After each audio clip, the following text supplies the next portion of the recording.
Hello. Hello, hello, hello, hello, hello.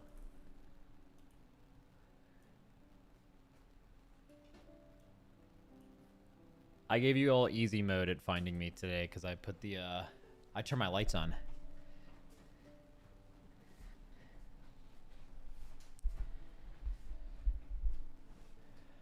When the lights are on, it's super easy to find me because it sticks out.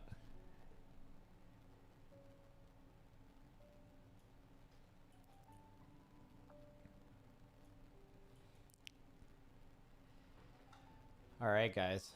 What the fuck is good today?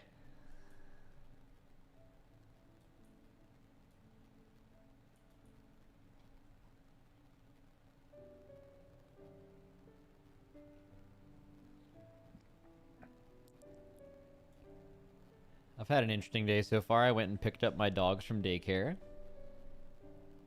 I tuned into Twitter to see some all-time grifting. That was fun.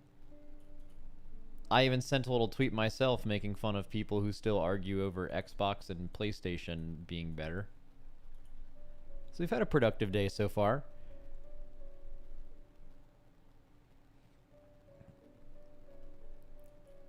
Fixes for the pre-patch event are nice. Yeah, I haven't done that yet. I haven't done the old pre-patch event. I need to get some gear on my monk too. Does Kevin have his UI updated yet?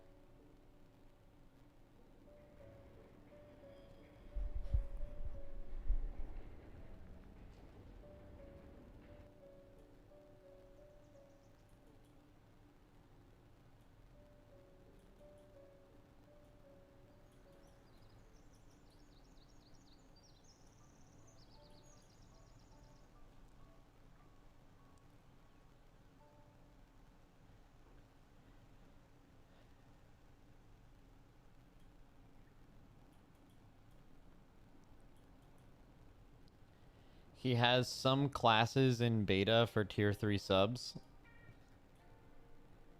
Oh. I'll probably just get him to give it to me for free. I ain't tier 3 subbing. I can't afford that shit.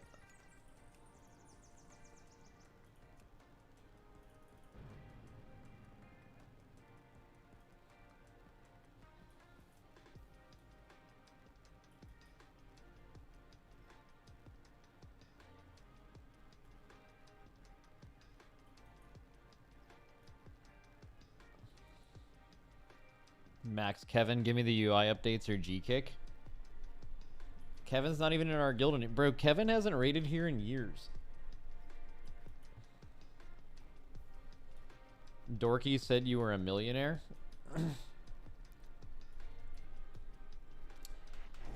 I may or may not be a millionaire. What does millionaire mean? Does millionaire mean millions of, like $1 million plus in assets? Or does it mean like you have $1 million in your bank account? Because I can tell you right now, your boy does not have $1 million in his checking account.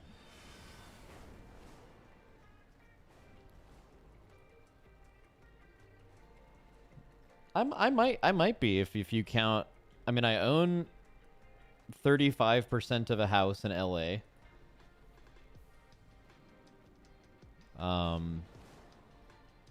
Got some money in investments. I'm pretty sure I am. I think.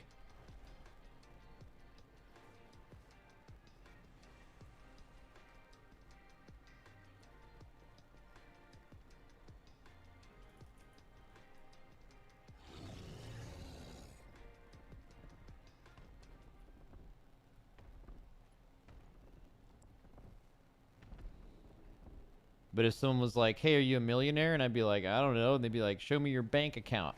I'd be like, I don't want to do it. I don't want to show you that. There is not $1 million in there. 35%? Yeah, to get a house in LA, I had to pay for 30% of the house up front. And then I think since I bought the house 2 years ago, I think I've bought another 5% of the house. I think that's around the number. But I'm also just making it all up, so who knows? Why is Dorky out here fucking talking about... Why is Dorky out here pocket watching, by the way? Or did you just make that up? That'd be crazy if you just made that up.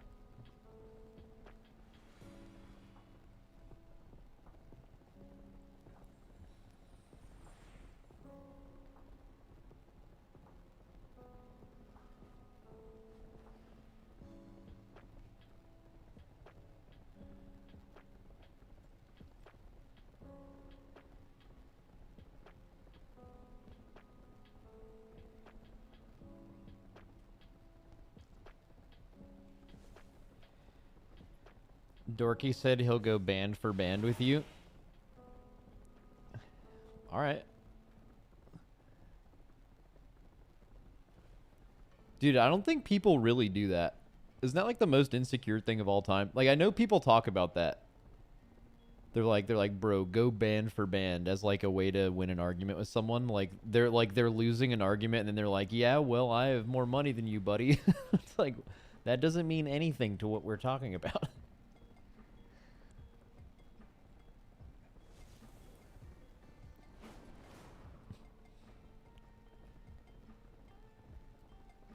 That's like saying I have more money than you, so I'm smarter than you. I might have more money than some people in my Twitch chat, but I'm definitely not smarter than them.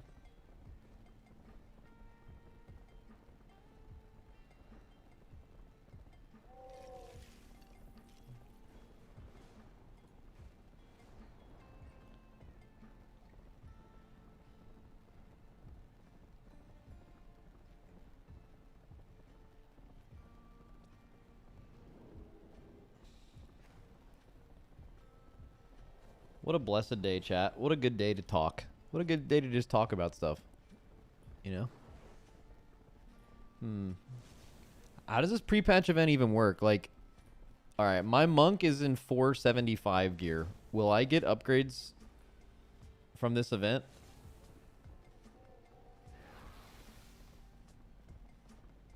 Barely, yes.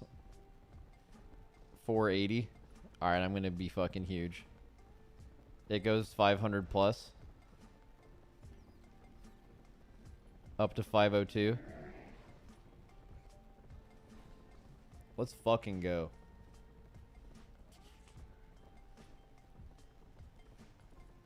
Max, now that Heroic Week is back, does that give you hope that the raid will be more balanced come Mythic and require less nerfs? Yeah. That you don't need to ask me that question. That is like, I feel like anyone would be able to... It's extremely obvious that there being a week of just the heroic raids before Mythic will make Mythic alone a more balanced experience. Like, it's unquestionably the answer to that is yes. How could it not be? A lot of times Mythic is just like X% harder than heroic, and then there's like one new mechanic. Like, seeing most of what Mythic is a week ahead of time, not only does it allow them to balance for the actual tuning of the game better, like both for classes and the bosses, but like to say it wouldn't fix bugs, like I can, like I know there was a lot of times last expansion where there was a bug on a boss and it like was bugged on heroic and mythic, and like it took a while to fix it, but like that was like the exact kind of bug that would normally happen in heroic week and then be fixed before mythic ever comes out. I guess the other way to say it is like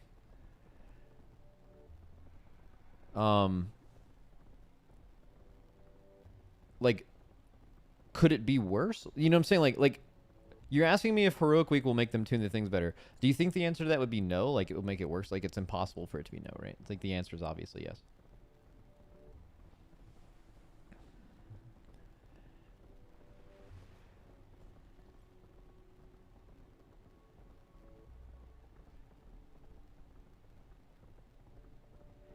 Did you get to try Shroud's game? I saw he announced that today. I'm not sure. I've heard about that before. I did not play test it. He didn't ask me to play test it, but he told me about it. I'm assuming. I'm trying not to. He's involved in a lot of things. I don't want to. Let me make sure I see which one he's talking about.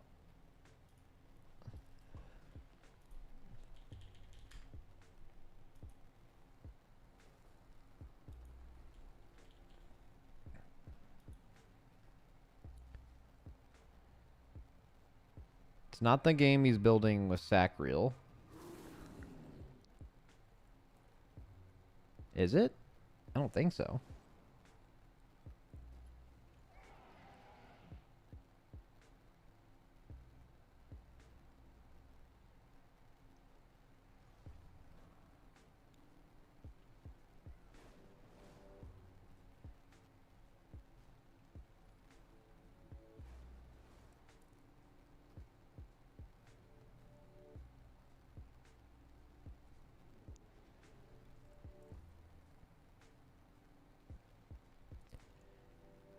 I think this is the other game he was talking about. Yeah. Oh, it's the arena one. That's hype.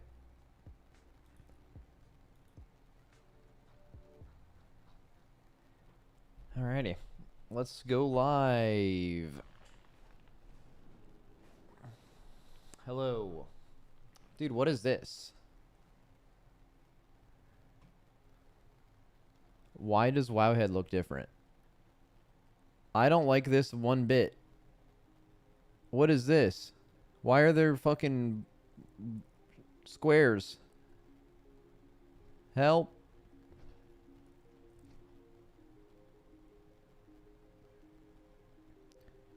How the Devour Affix works with the War Within beta.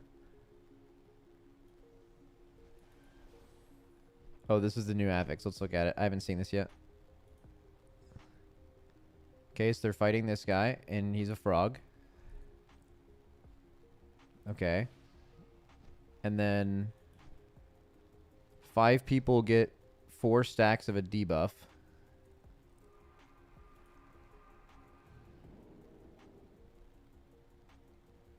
Wait. Looks like them doing something gave them... Oh, yeah, okay. So they all have these blue things around them, and then somehow that debuff turns into a stacking 4 stack of this, which I'm assuming is some kind of damage increase. Or like secondary stat increase. From looking at it, I can't see how it works at all. Applies a 75% health absorb shield to all players. This doesn't appear to scale with key level. Well, of course not. It's flat at health. Deals 2% max health per second. Can be dispelled by any dispel type. Lasts 15 seconds. This sounds pretty good. Well, actually, okay, every time I'm about to be like, this sounds really bad, I'm thinking about high keys. But then I realize that these don't exist in high keys, so it doesn't really matter. So, like, in lower keys, you're going to get a big... actually, I feel like this is really oppressive. Because, like, a 75% health absorb... Like, yeah, I guess you could just always have enough ways to just get rid of it in your group to instantly get rid of it. But I feel like in a lot of cases, people actually aren't going to get rid of this, and, like, it'll kill them in lower keys. Because you have to remember, in lower keys, you also have lower key players where it actually... Those are the people you're worried about. Yeah, Poison Cleansing Totem would be insane, yeah. The damage it does doesn't really matter. It's the absorb. They'll gain a stack of this. At 5 stacks, it'll grant 10% HP and 20% crit. If the effect remains on any players after 15 seconds, all enemies gain a stack of this, healing them. Super punishing, so it's important to heal or dispel this off. I don't know. It sounds fine. It's weird. Like, I don't really care too much about the affixes because in any real difficulty of key level, these affixes don't exist for me. So, like, just on a personal level, I don't really care. But for most players who do Mythic Plus, vast majority, they only do keys at this level. So you'd have to think of how it would apply to them. And there's definitely a lot of... If you're going to look at things that people struggle to do well at lower key levels, at lower coordinated groups, they don't do well at dispelling and, like, using assigned non-damage buttons to, like, CC or kick or stop things or dispel things that aren't healers. What is it? It can heal bosses? Yeah, but, like, just don't let it heal the boss, right? Like, you just fucking heal it off. Easy. If you're a healer, this comes out, you just heal everybody. It's gonna be sick. If the healing absorb is healed off or the... Wait, I did read this. So even if this is like your affix for the week, though, like you can just have Like, most DPS could just dispel themselves as soon as they get this. And, like, using one global to, like, effectively heal yourself for 75% of your HP is insanely good. And it gives you a crit stat, and it gives you instantly... Basically, it's like, as a DPS, you're gonna want... Like, usually DPS don't want to run dispels and stuff, because, like, it's annoying, and, like, healers should do it. But, like, in a case where you don't have, like, a mass dispel or something, running your own, like, single dispel on yourself means you're pressing a button to instantly gain 20% crit. That's, like, worth it even for DPS, right? And if, like, obviously the person this is the most important on is the tank, so, like, the healer would probably always instantly dispel the tank if they can't dispel themselves.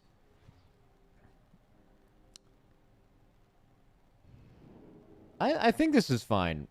I think maybe there's, like, some initial dislike to this, and you should give any kind of feedback you can there, but this sounds like, for what they're trying to do, this seems fine.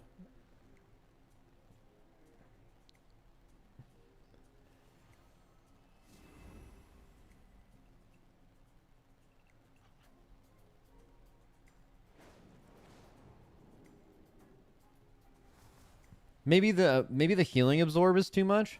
Like, I think the reason the absorb is so big is because it's supposed to incentivize you to use the dispels. Like, that clearly seems to be the intent. Like healing off 75% of someone's health is kind of insane for, like, an affix, right? That's pretty crazy. But, like, if it was like 25%, you would never use these. So, like, maybe it's just somewhere in the middle. I don't know.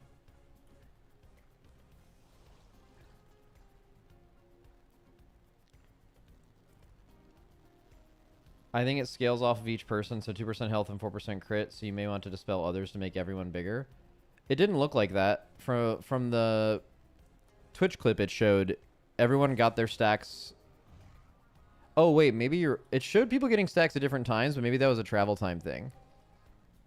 So, like, look, right now... Okay, it's going to go out. Alright, they all get these... Now, this is the healing absorb, so all of them have healing absorb right now. Let me play this super slow-mo. Okay.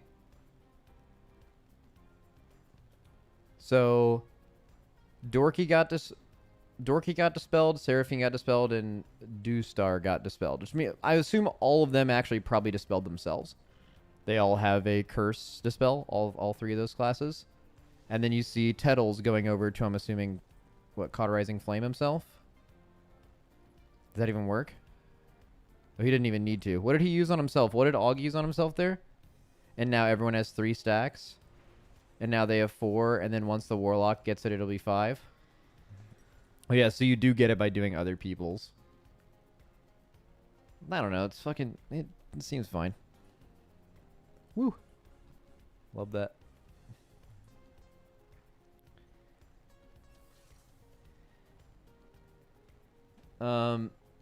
Cool. The big dilemma is going to come with classes like Locke, who have to choose between a Dispel pet or an Interrupt pet for the key. Yeah, I could see that.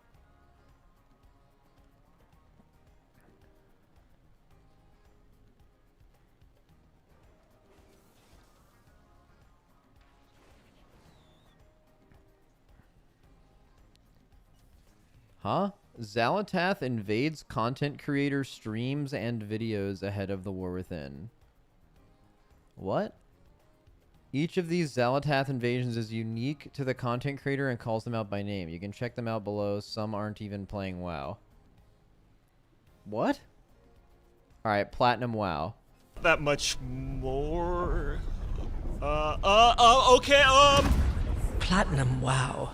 For such an accomplished historian, you fail to grasp that your studies are meaningless against the void. But no matter. You and all you know shall be mine. Wait, was that like... Did they encounter that in-game, or like did Blizzard send them that? It's probably Blizzard sending them that. It was actually the voice actress. That's cool. It's a collab. But they got paid for that. Okay. Is this one of those things where they mentioned this in the WoW creator Discord and then I missed the announcement? This happens a lot.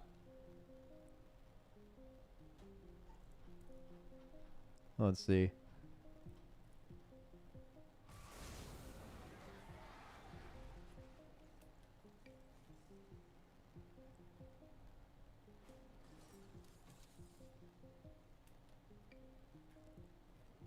Was it an ad? How did it work? Let's see. Sure, everyone else will have missed. So, we begin on a black screen, onto which the words Blizzard Entertainment appear. Now, this is clearly showing us that Blizzard Entertainment have made this trailer. And what that can tell us about the motivations of the main character is... Welcome to the real weekly reset. Taliesin and Evitel are sadly indisposed, as they are busy being consumed. That's pretty cool. Dude, that's awesome. It's like a little... Like, if you just think about it, right? I don't know if this was like a paid ad thing. I bet it was more like, hey, creators, if you guys want, the voice actress will do like a little thing and you can put it in one of your videos. I doubt it was like, here, we'll pay you $10,000, put this in your video. Maybe it is. Let's see, Hazelnutty, Preach, Johnny, Snoopy, Tim the Tatman. Oh yeah, he loves WoW. Cool. What is it? That's actually a super fun way for WoW to interact with their creators. Yeah, this looks really sick. It makes this isn't AI, but do you know? Have you guys seen the AI Al Michaels for the Olympics? Or have you guys heard about that? Like, there's this thing on your phone where if you want to get Olympics updates, they have like an AI version of Al Michaels that gives you like an update personalized to you, and they like talk to you as Al Michaels. And apparently it's like really fucking good. I was listening to a podcast with someone who knows Al Michaels, and they're like, yeah, dude, it sounds like the fear is that AI is going to be super bad, but like this is the fear is that AI would be super good because it sounds exactly like Al Michaels. What is it? Watch the Preach one? I'm good. I think I get the point. That's cool though. That's smart. That's smart by them. That's creative marketing. I think it is marketing. Like I think this had to be a paid thing. Oh, speaking of, well, not speaking of paid things. I'm not paid for this, but the I'm doing a what is it? I got reached out to do an interview right before the War Within. I think it's like pretty soon. So I'll be compiling questions for that. Dude, I usually do it on stream, but the last couple times I've done that, like, it's just happened where like someone will do an interview like the day before mine and use literally all of my questions. So just in case that, I just don't want to waste my time. So I guess I'll just do it on my own. That's like way more boring, but yeah.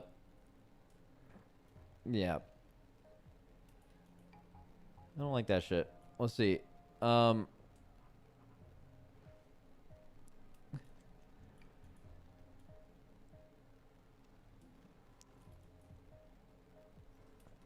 Hashtag ad. No, I am doing a hashtag ad with Blizzard close to the expansion, which is cool. We always like that. Like, they did that. Bro, I did one with Blizzard and Dragonflight, and honestly, it was one of the coolest things ever. They had me do an escape room. They made an escape room that was Dragonflight themed in LA. And they only had 2 creators do it. They had me do it, and they had Disguised Toast do it. And they obviously just like, it's a sponsor deal, so they pay you a ton of money, and then they were like, all right, we want you to experience it with your friends, so you can just get any of your friends who want to come out here and do this. So I just flew out a bunch of my guild members, brought a couple of my local LA friends, and we like competed in this escape room against each other, and it was super fun. And it was like, dude, not only was that fun, like how the fuck am I, it's one of those moments where it's like, how the fuck am I getting paid to do this? Like, this is so fucking sick. That's not what we're doing this time, but we're doing another one of those things.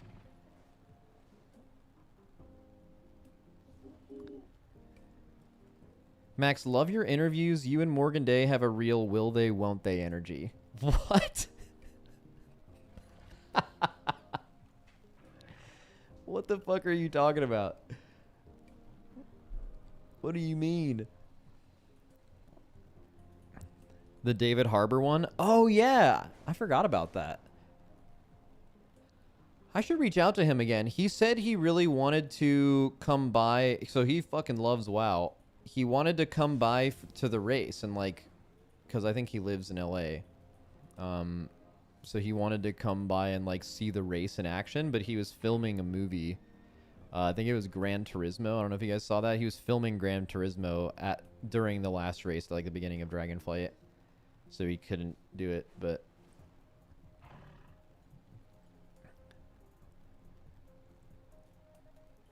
it's a great movie. Oh, I haven't seen it. I haven't seen it.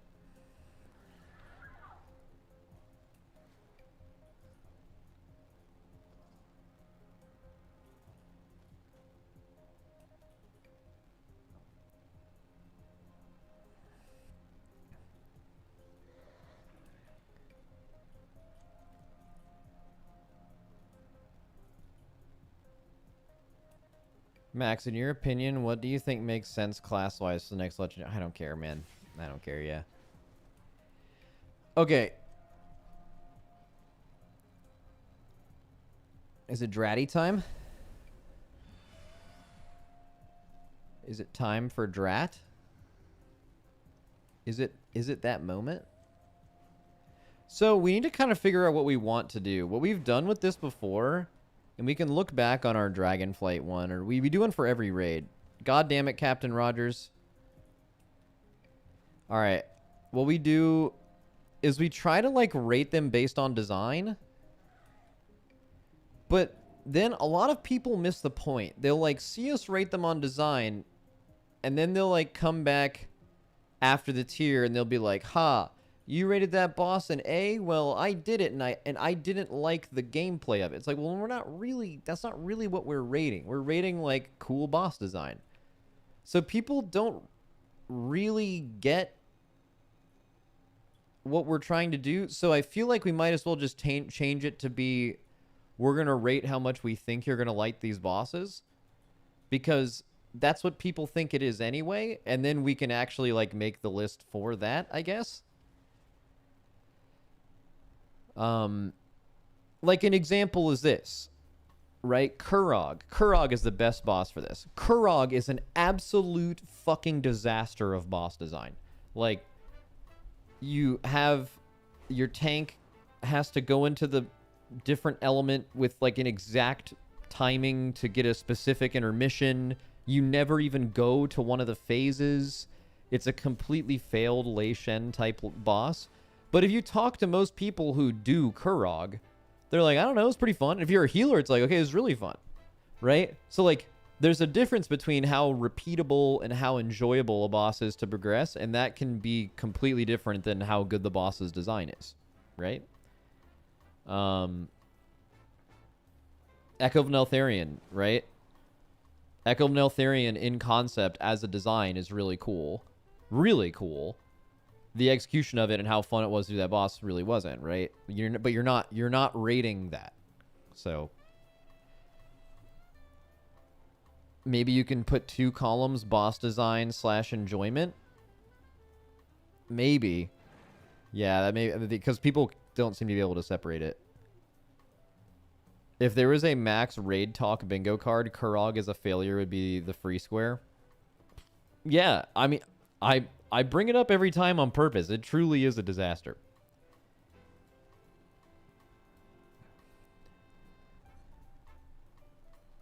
Honk, stay small, smelly Twitch chat. Bro, did you come over from YouTube chat just to say that shit? That's fucking insane.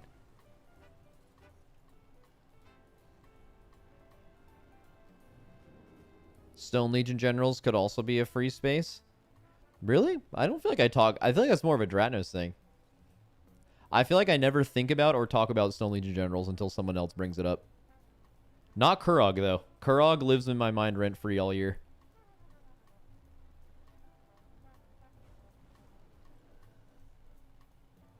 Yeah, see, Dratnos just said that Dratnos can't help himself.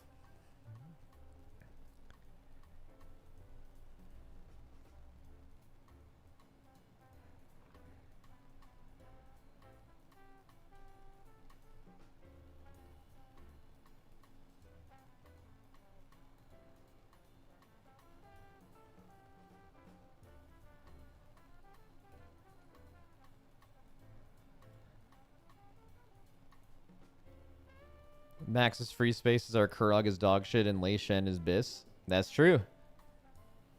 Guys, you can make fun of the Lei Shen thing all you want.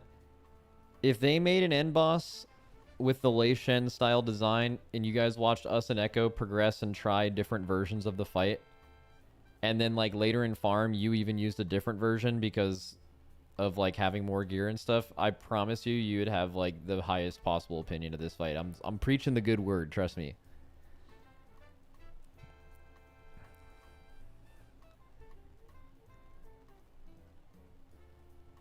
Max, what was a boss that had great design but was way undertuned and fell over? That's a really good question. Let's look. Let's go all the way back to BFA. Nothing here sticks out. Battle of Dazar. Okay, Battle of Dazar lore has like a ton. I feel like that's the story of Battle of Dazar lore. Like, Opulence 100%. High Tinker Mechatork 100%. High Tinker Mechatork is a fucking banger fight. It died in like 15 pulls. I think Rastakhan too. Rastakhan also.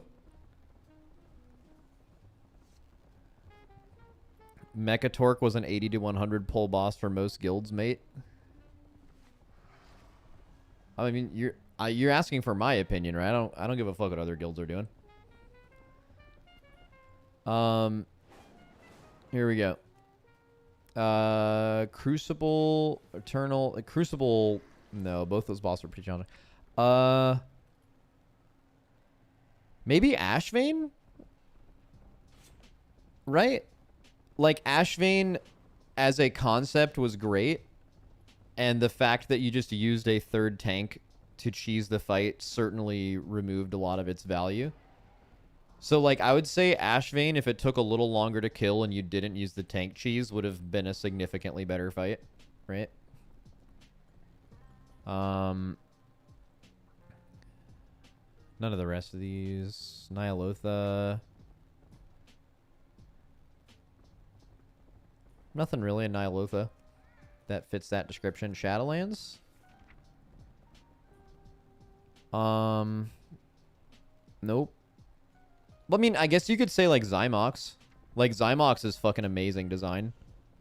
And it died really fast. I think it died in less than an hour. Sanctum. You could make like a weird argument for the 9, but it's a different argument. The argument is like the 9 could have been, they could have used that concept and made a way cooler fight later in the raid, but they just didn't really do that, and I feel like it died for where it was supposed to die, so that's not really true. I would say Guardian of the first ones, but that boss wasn't actually designed well. So it was designed really well in beta, and then they completely ruined it. So like in beta, there was this like, do you 3 heal, 4 heal, or 5 heal? Because with more raid cooldowns, you could actually extend your enrage by living longer mass AoEs. And you could also charge different batteries at different points, allowing you to like have a super unique strategy. Like, do you want to lust and do like 2 batteries back to back? Right, you could have done that, but then they simplified it. They made it so that wasn't possible, so it took all the creativity out of the fight. And then they also increased the coefficient on how much each mass AoE scaled in damage, and that made it so you couldn't actually do the like underheal overheal thing. It was like you ran a certain amount of healers and that was it. So Guardian of the first ones is weird. Like in beta, yes, but on live they made the design significantly worse in my opinion, and it also died super fast, but I don't think you would have wanted to do it longer because they made it a shit fight. Fate Scribe, nah, not really. Remnant and Soul Render took like a decent amount of time. Sepulcher, was there a boss with great design that died fast? I mean, not a lot of things died fast in Sepulcher. I mean, I guess like I think the closest thing you could say is Lihivim. But you guys have heard my bit on Lihivim before. You don't need me to repeat that. All right. Okay. Dragonflight. Vault of the Incarnates. Really good design. Died too fast. Nothing, right? Nothing in Vault. Dude, the more time we spend away from Vault, the more, like, this raid was pretty fucking brutal. Like, this is not a great raid, man. Like, on Heroic, at least it, like, has one of the best Heroic end bosses ever. But on Mythic, like, Senarth trash, Dathia trash. Kurog, again, people didn't mind doing it. But, like, you guys know the Kurog bit. Broodkeeper, half of your raid hated it, half your raid loved it. And then Razagath on Mythic was a disaster. Like, pretty much everything about Vault sucked. Except for, like, the little 2-boss, very rare Primal Council Aranog bang. That was pretty good, but...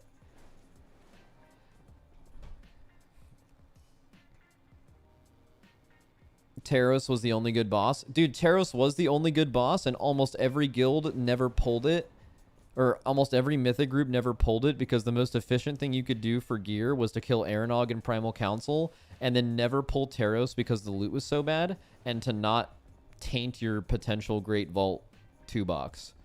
So, the best boss in the raid being Taros was the one that you never even pulled, which almost makes it even worse, right? Aberrus. I would say Rashok, because Rashok obviously died really fast. But I think most people, Rashok, they spent their adequate amount of time with Rashok, so that probably wouldn't agree with most people. The dog? I think Magmarax's design was really bad. I think if anything, the tuning of that fight made it somewhat enjoyable. It was pretty hard to heal. And Myrdersil. I think Laridar. Like, I think if Laridar had, like, a super hard burn in the last phase, I think Laridar would have been... I would have loved to, like, optimize last phase damage of that fight. And it died, like, super instantly. Smolderon, too, honestly, but I think a lot of people probably wouldn't agree with that. But Smolderon would have been a really nice fight to optimize, but it just kind of died the first time you got to the end with everyone alive.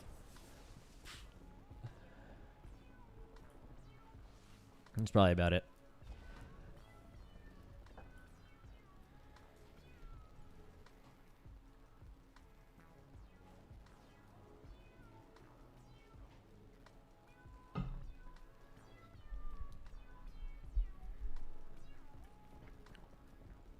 Aberrus is worse than Vault except for Rashok. I don't know about that. I think Kazara is better than Aranog. I think Amalgamation Chamber is way better than Council. Taros is definitely better than any of the first 4 bosses in Aberrus. And then you're, like, comparing... Well, I mean, are there more bosses in this raid? Is it the same amount of bosses? How many bosses are in Vault? 1, 2, 3, 4, 5, 6... 5, 6, 7, 8. 8. Is it 8 in both? I don't even remember that. It is 8 in both. Or it's 9, actually, right? Yeah, it's 9. Oh yeah. Oh, never mind. Okay, I was wondering why this felt this way. I could definitely see that. Like, so Sarkareth is just a unquestionable way better boss than Razagath on Mythic.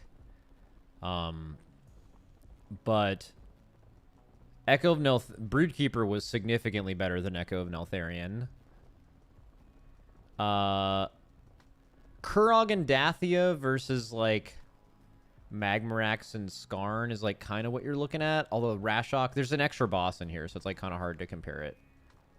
Skarn probably has, like, one of the lowest approval ratings of any boss because of the way it was handled. And also, they just made the boss worse after we did it. Like, it's just a less enjoyable fight. So Skarn, in a lot of people's minds, will just be like, this made this raid horrible. But also Rashok brings it up a bit. So, like, end boss, this one's better. End boss is better in Aberrus. Second to last boss is better in Vault. Kurog and Dathia versus, like, Magmarax, Rashok, and Skarn. I don't know. It's about even. People hated Dathia, and Kurog was, like, okay. Rashok is one of the best bosses ever. Skarn is one of the worst bosses ever. And then Magmarax also ended up being okay.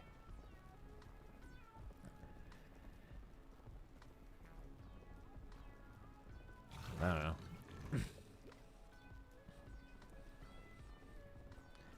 Only 26 bosses in Dragonflight, by the way. XD from 31 in Shadowlands. Yeah, to me, boss number doesn't really matter to me. Like, I think it would matter if, like, we started getting, like, 6 boss raids.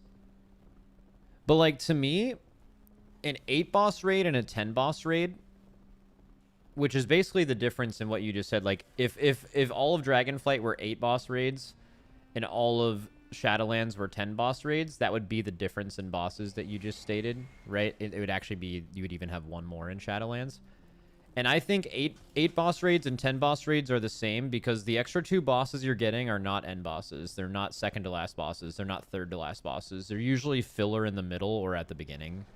And to me, like, a raid having an extra, like, Council of Dreams or Volcaros, like, those are probably the extra bosses here. A raid having an extra, you know, like, so, like, it just doesn't matter. You know, it's like, yeah, there's like a quality versus quantity argument, but I don't even think that it's that. Like, I don't even know if you could even make the argument. Some of the best raids in history had a lot of bosses, and they had a lot of good bosses. I don't know if, like, making more bosses spreads your shit thin or whatever. Sometimes they just come up with good concepts, and the concept is everything. I don't know. Sepulchre had a few extra last bosses, but that's the exception. They really didn't. Sepulchre didn't have more end bosses. That's like a common misconception. Like, people think it's like, oh, Halandris was an end boss. Like, Halandris was tuned to be as hard as an end boss, but it wasn't as hard. You know what I'm saying? Like, Halandris isn't an end boss. It's like a mid-tier boss tuned like an end boss. Do you know what I mean by that? Does that make sense? It probably doesn't make sense. But, like, they didn't actually make 5 end bosses in Sepulchre. They made 2. Anduin and Jailer. And Lords of Dread, Rygallon, and Halandris were just tuned like it. What is it? I mean, Anduin was meant to be an end boss. I'm not under that impression, no. I mean, I think it is the closest thing to, like, an end boss level design, but, like, there's a common theory in WoW that, like, in Shadowlands, there was planning to be 4 raids, and then, like, midway through the expansion, they gave up on that. And then they just, like, combined 2 raids into 1. That's, like, a very common theory. While I don't know everything, I've spoken to some people that have never lied to me, and they have said that that isn't the case. So I would definitely side with them on that. Not like it matters to me either way, but you could definitely make the argument mechanically Anduin could have been an end boss, and it would have made sense.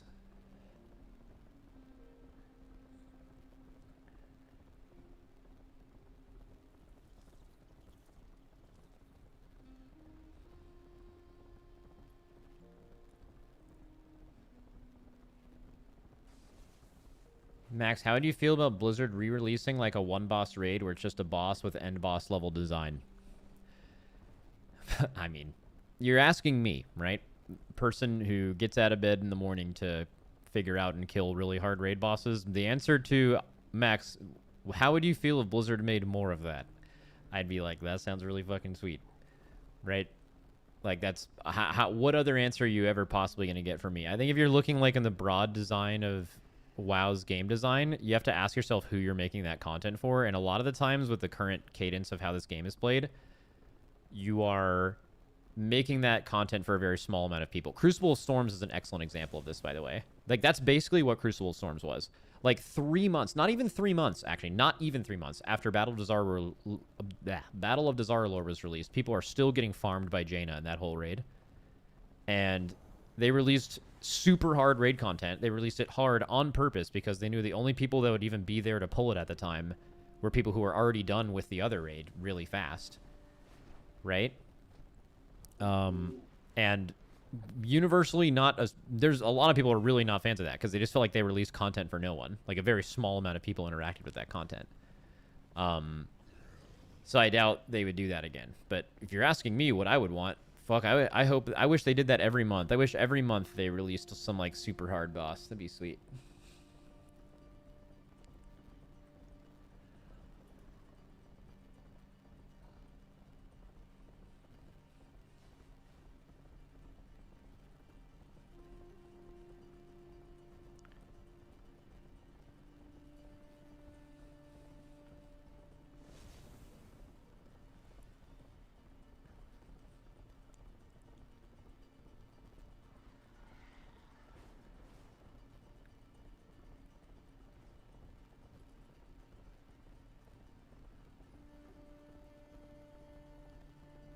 End of expansion quiz with the boys. What the fuck are you talking about?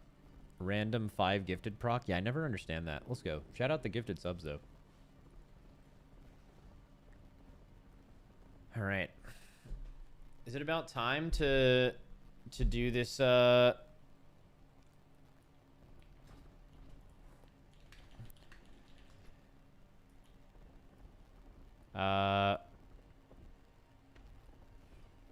this thing? All right, let me compile some footage though. So we're gonna need footage of like every boss being tested on Mythic, and the best guild to my knowledge that publicly streams is Instant Dollars.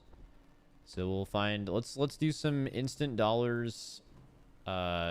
Twisted usually streams. We like Twisted.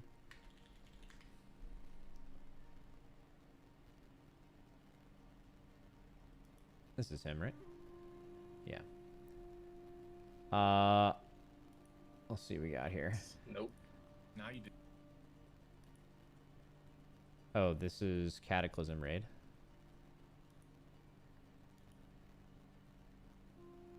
This is Mythic Plus.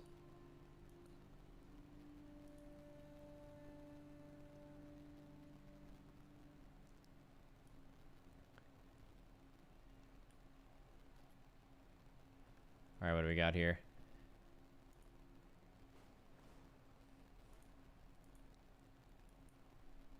Looks like he's getting ready for something. This is 21 days ago. What was tested 21 days ago?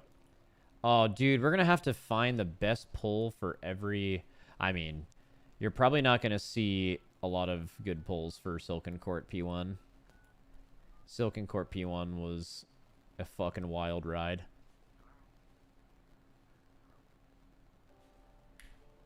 Everyone just wipes at the first charge, probably, right? Yeah. I don't... Do they have a pull where they get, like, to the end of P1 or near the end of P1? Does anyone know? This wasn't even the last testing. This was 2 testings ago. I don't even know if they have a video for the... Doesn't look like they even... It doesn't even look like they... Or he didn't stream, at least.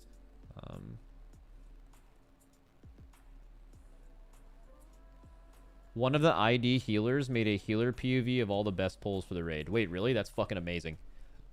That sounds like the most value shit ever. Link me that shit.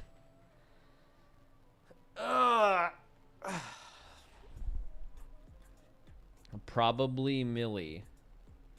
Why not use Dratty's Mythic Plus testing for each of the bosses on his YouTube? I could. I mean, that'd be more relevant because I'm going to be doing it with Dratnos, but I don't think his, as far as I know, I could be wrong about this, I don't think his guild tests. I think they like test with a bunch of different people. Right? But someone just linked me this, so I'm assuming this is... So this is Nerub-ar Palace Mythic Raid Testing Millie's POV. And it includes the best pull of every one of their bosses. Okay, this is fucking amazing. What an absolute beast. This is exactly what I want for this extremely specific content.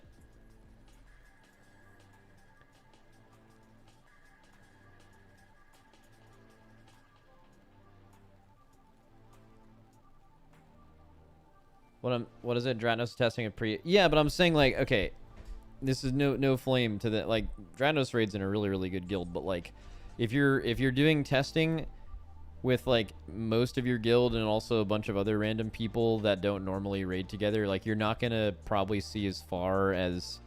Actually, man, maybe I shouldn't be slandering them. I can see if they made it farther than ID. I just, like, really... Like, ID's really fucking good. Like, I really doubt that.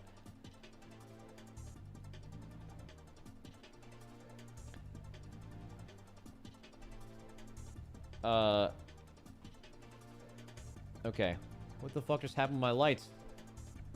Y'all see that shit?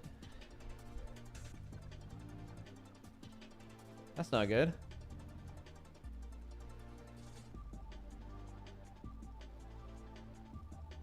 Wait, did my, like, stream die or anything?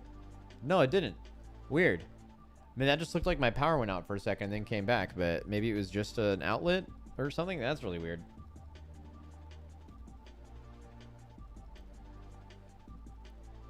Xal'atath incoming? Yeah. Dude, imagine it's one of those activations, but I don't even know about it. Holy fuck. All right, cool. Let's get. Okay, well, actually, shit. Before I can even do this, we might need someone to make a tier maker. I famously can't do this. So what is this raid even called? Nerub-ar Palace? I mean, there is no way there's gonna be one of these. Nerub-ar Palace. I'm gonna just type. It would be a boss tier list, but I just want to even see if that shows up. I mean, yeah, it's not on here, right? World of Warcraft Eternal. Maybe I could do World of Warcraft. World of Warcraft. The War Within boss. Nope, we're gonna have to have someone make it. Alright, well, I'm good I remembered this 5 minutes before I'm about to start.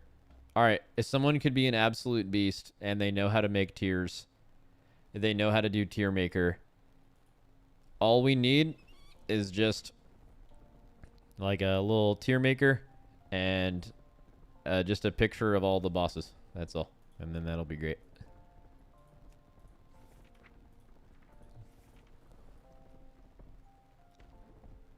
I don't know. Frank usually loves doing stuff like this, so I'm sure he'll do it.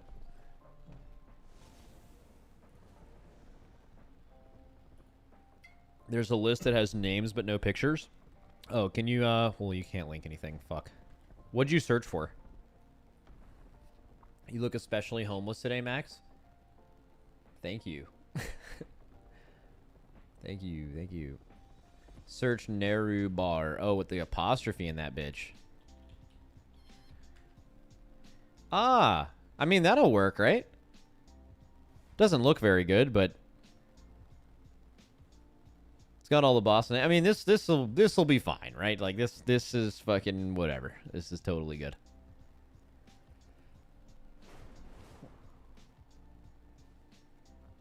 So what's the best format for doing this?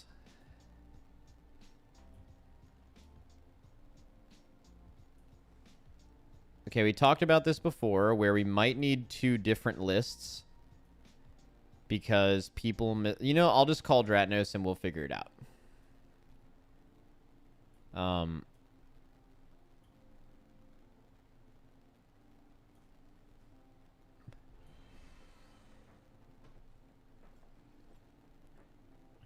Because we talked about this before. When you're rating them based on design,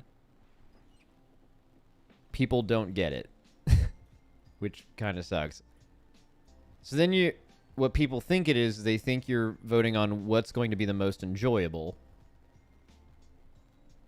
So then you might as well just rate them on what you think is going to be the most enjoyable, because that's what they think we mean anyway. I don't know. Let me call Dratnos, see what he thinks.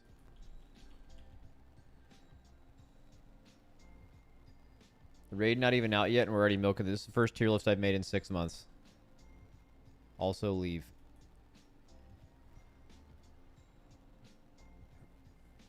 All right. Hello?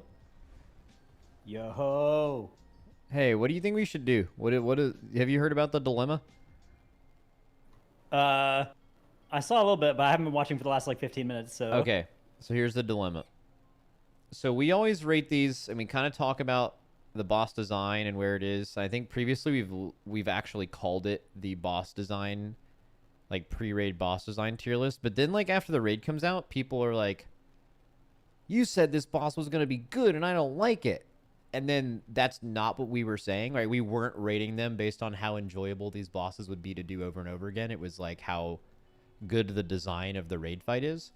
So should we just, because that's what people think it is anyway, should we just rate by how enjoyable we think these bosses are going to do? Do we do a separate list for that? Do we include that in the ranking? Do we grade them based on multiple criteria instead of tier listing it? Do we, like, grade it based on how fun it's going to be, how cool the idea is, right? Like, what do you think we should do? Huh. I do agree on the problem, because I definitely, you see those comments like, that isn't what we were doing here. I think you're probably right that we should change something, because if everybody thinks it's one thing and it's not that, then that's bad. I mean, I kind of like the idea of grading it.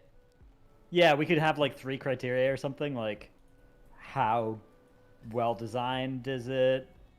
How much is it? like concept, like enjoyable on concept, progression. yeah, concept of the fight, you rate it for that, right? So like, and there could even be some fights where it's like the fight isn't good, but like it's a really fucking cool concept, and that's like, that is different. So like that. Okay, so then I actually like, let's do that. Let's do that. Let's just figure out what the actual criteria should be on grading it. Okay, so let's just say for the first boss, which is called, we're not even gonna rate it right now, but like let's just put Olgrax on there. So what would we be rating Olgrax by? Like, what are the important things? Let's just throw some out there. So what, concept? Yeah, like farm enjoyment. Replayability? Yeah, replayability. And then, like, maybe we want something to kind of differentiate between this boss is going to be good for us versus this boss is going to be good for, you know, people with 4 wives and 3 jobs and 10 kids that only get to play 20 hours a week or 20 minutes a week. Okay. So I was thinking like what's a boss like that? Like Tindril is one that does very poorly on that metric, right? Where it's like the high-end players loved it, the low-end players hate it. There's a lot of high-end players that didn't like it too. Tindril. Fake high-end players. Yeah. A civilian score? Civilians in disguise. Oh, okay, yeah. A civilian score sounds very funny. That does go hard. We're gonna attract some hate just for the name on that. That is good. Yeah. I respect it. Civilian score. What would be the other score called? What would be the sweat lord score? Slimy elitist. The slimy elitist score. Or slimy elitist civilian. Okay. So overall concept, replayability makes sense. Concept is like totally fine. Like for example, I would have given Nerub-ar like a really high grade on concept, but like not great replayability. So like those two make sense to me. Do we want like concept and execution or something? Like... Yeah, concept and then yeah, I think that's exactly right. Concept and then execution of the concept, at least as far as what we think so far. Yeah. And this is like us predicting how it will be when it comes out based on how it was on testing or how it was in testing. Yeah, and I think like the bosses aren't going to majorly change from where they are now. We've had like a few changes back and forth, but then they did Silken Court, and every single public testing team just got completely farmed by the first charge in P1 of Silken Court. And then they retested the exact same boss and the same thing happened, which tells me that they're just they're rolling with that. So like I doubt they're going to make too many changes. I just wonder if there's like a all things included final score report card grade that they get with everything involved. Yeah, I mean we could do that, and then just it can be just vibes inclusive, like just whatever we want. You know, we can weight them however we want. Exactly, yeah. So like final grade. All right, cool. And we can just do that on I'm sure Frankie likes doing stuff like this. He could come up with some cool animation for when we... Yeah, he'll have a good graphic going for each one and sound effects based on whether they're scored well or badly. Yes. All right, cool. Let me just write all the bosses down, and then we'll be fucking good to go. And, dude, someone in Instant Dollars made a YouTube video of all of their best pulls from testing. It is a fucking exactly perfect made thing for what I need to play in the background of this.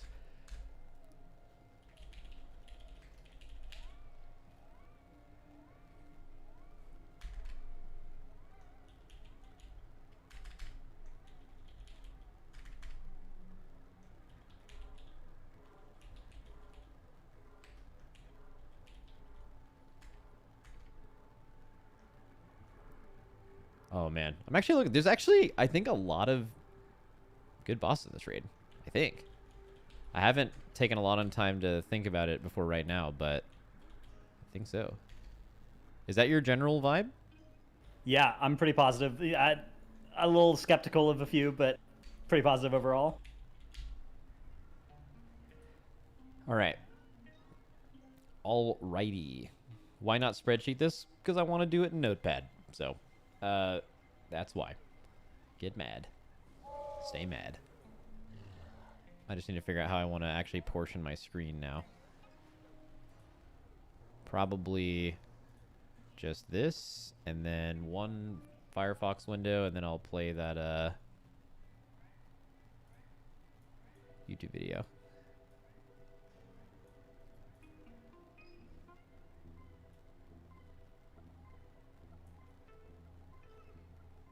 Okay. Can I turn off this spell check thing? Because, like, it with the red underlines is pissing me off. Like, bro, you don't know who Sikran is? Come on. How do I turn off the... It's memeing me. This is correct spelling. Oh, here we go. Spelling, ignore all.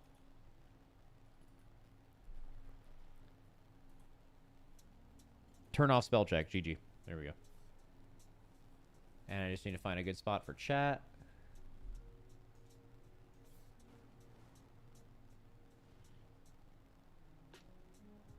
I can put chat on the bottom here, actually.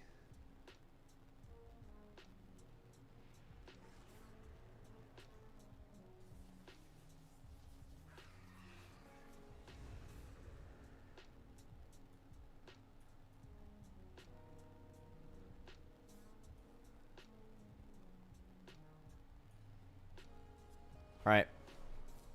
Are you ready, sir? Yep. I'm going to do my best impression of you introducing content Okay. in a second. I'll do mine of you after. Oh, come on. All right, let me get in the fucking zone. Here we go. All right, yo, yo, yo. It is episode, I think, 5 of the last time Dratnos and I have successfully tried to rate bosses going into a new raid. We are going to change it up, though, because you all don't get it.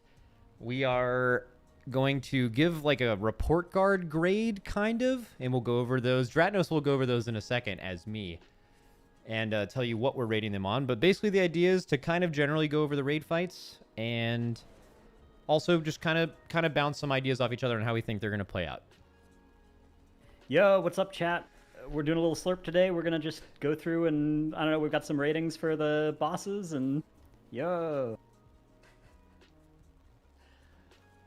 All right, whatever, man. Whatever. All right, okay. So we're gonna start with the first boss.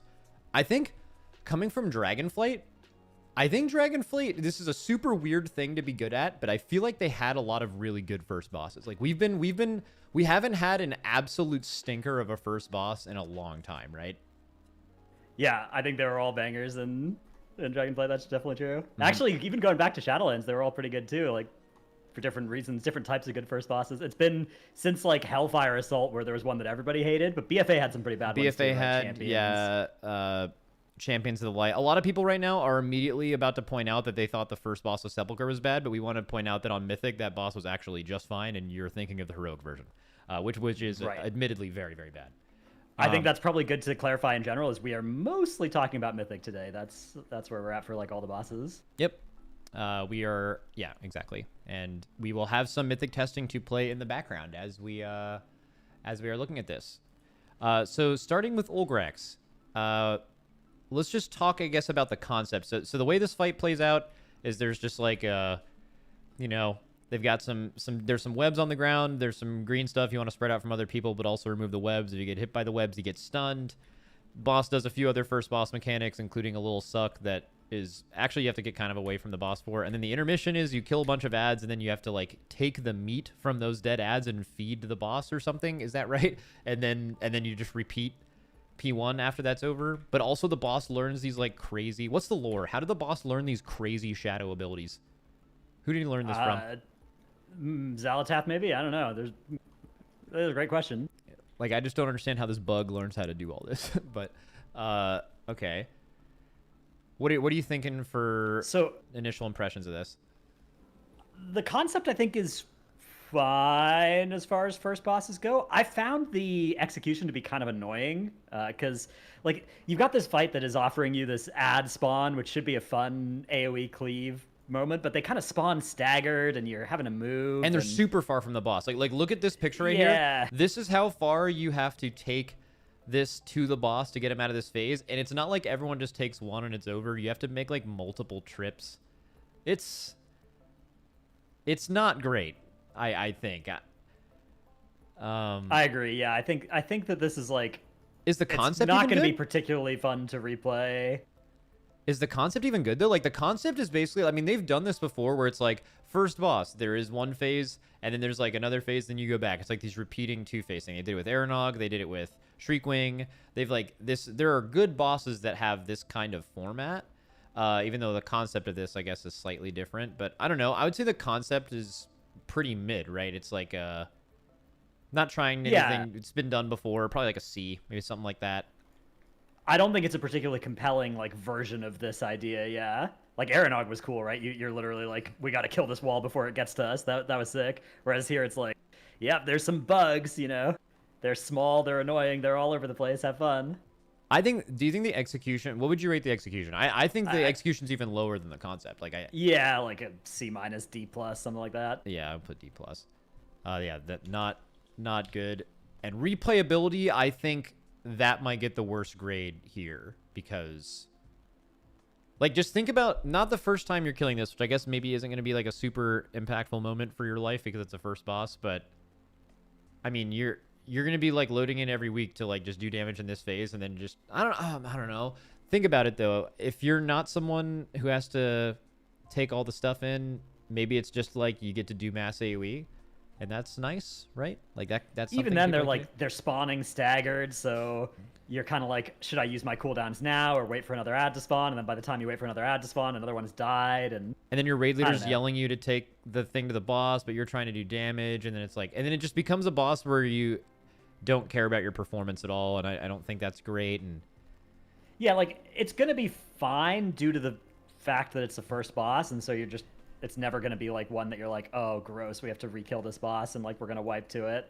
Like, oh, Timmy's out this week and Johnny's in, and so we're in trouble because he doesn't know the fight. Like that's not gonna be a problem here. So I think it's sort of immune to the worst replayability problems that some bosses have just by virtue of being an early boss, but I definitely wouldn't give it any bonus points for anything there. Yeah. Okay. Replayability D, C. Seems fair. Something like that. D+ again. Slimy Elitist and Civilian probably aren't going to be too different on the first boss because it's the first boss. The difference between a Slimy Elitist and a Civilian doesn't matter. I guess we also didn't really explain our grading scale to you. We talked about this before we started this, but basically the idea is we want to do concept and execution, which we've talked about. Replayability kind of is understood. Like replayability could be something like Kurog, right? Like I don't think Kurog's concept is potentially really good. The execution was really bad, but it was really, you weren't mad anytime you were doing Kurog, right? So like there's different parts of this. Council of Dreams. I think Council of Dreams idea was cool. The execution was bad. You were a duck for too long. Replaying Council of Dreams and trying to stack the bosses when they port around, it's horrible, right? That's true for all levels. So I don't know. I don't even know if this would... Seems like we're kind of rating the... We could even just do the final grade here and just have that be across the board. Do you think a Civilian would experience this any I don't think it's really appropriate for early bosses to think too much about... Because it's just... The experience is just not all that different, right? Like, I mean, it is for, in some cases, if they have really hard early bosses, but... I don't suspect that this is going to be one of those. So okay, so fine. You can probably even just skip this for this specific one. What do you think the final grade here would be? Yeah, D+. I don't know. I'm trying to think. I think this is going to be a pretty so bad Hellfire first Assault boss. would be an F, right? That's one of the worst bosses ever, and then this is only slightly worse than that. Maybe a C. I don't know. Yeah, I don't think it's going to be that bad. I just don't think it's gonna be a fun first boss. It's gonna be fun first boss. It's gonna be the worst first boss in years, and right. I think it's going. You're gonna have to go back a while to find a boss that I think is going to be like less fun as a first boss in this one. I think. Yeah. So call it like, I don't know. I'm happy with anything in that C to D range. Whatever you think. Well, if we can, if you had 1 minute, this could be fun too. If you had 1 minute as a developer to actually make this a little better, what would you do? Maybe just make it so that when you kill the grubs, it just auto feeds them and like stacks up damage amp on them every time you do it as well. Or there's like 20 mobs and there's 20 people and like everyone grabs one thing and dunks it and it's over and no one has to make multiple trips, but just something that makes that into that's by far the worst part of the fight. So yeah, maybe big movement speed boost while you're carrying one or something could help. Yeah, I don't know. Something like I was about to say damage increase, but then that you know how that goes. Yeah, you're gonna have your fucking fire mage just like be running 10 different things. Okay, okay. Bloodbound Horror, second boss. This is like a... Oh, what's the best way to describe this? It's like... It's kind of like Gore Fiend, but way, way easier. Like, the entire gameplay loop is basically at any given time, 10 people are, in quotes, downstairs, 10 people are upstairs. Everyone, like, every, 20 seconds or so gets that little purple spread thing you just saw. The boss has these little follow debuffs. You see those little things. They go on a couple people. You kite them away from other people. The boss does these beams you have to rotate for. And that's basically everything on the fight. There's, like, the spread. There's the thing that follows you, and there's the beam. And then every now and then he does, like, a Kingsbane type frontal. Kind of like Anduin, where you just send down a group of people to deal with something, and then everyone, like, they're kind of, you can see them, but they're in the upside down, I guess is a way to put it. And there are mobs in the upside down that have to die, and if you don't kill them, they constantly spawn things that go into the boss and will kill you. So it's like you're constantly, you can even see it here, like this person soaks the Kingsbane. You see that there's ads that they need to kill. I think you're watching a healer, so it's not a huge deal, but you can see those ads to the right. They have to, like, that group is responsible for killing these, and they have, like, little mini mechanics. But anyway, do you have any initial thoughts on this before we start grading it? I love this fight. I think this fight's great. Yeah, I actually, this felt like one of those fights that could be somewhat later in the tier and do pretty well. One gripe I would say that I have with it, given its early placement in the raid, is the way that it ramps up in difficulty with each ad spawn feels pretty steep. Because, like, as it goes further into this fight, you're getting more and more ads downstairs with each ad spawn, which means that if you're a group that's doing like 20% less DPS than another group, you sort of get this thing where it's like, oh man, we're gonna have to do like 2 extra sets of ads compared to them, and also those 2 extra sets we're gonna do are gonna be way harder than any of the sets of ads they have to deal with because they've got more ads downstairs. So I think that it's gonna do really well on farm, or if you're a good group early on, you're gonna be able to just skip a lot of stuff. But I think this is gonna be one of those things where it's like actually really hard for kind of mediocre low-end mythic guilds for quite a while, because of how if your damage just isn't great, I think it's gonna it scales pretty nastily for an early boss. Okay, but I feel like there's also one other mechanic I forgot to mention. It's this one, the one where they, like, push you away from the boss and you have to run back in. That don't you feel like this is needlessly too big? Like, this may be totally melee brain speaking, but, like, ones where range can still hit the boss and melee just have to run 40 yards away and then go back just seems like needlessly annoying. Like, you can cause the area denial, you can cause something to be dangerous without being that. I don't even know of a better way to put it other than annoying. I don't know.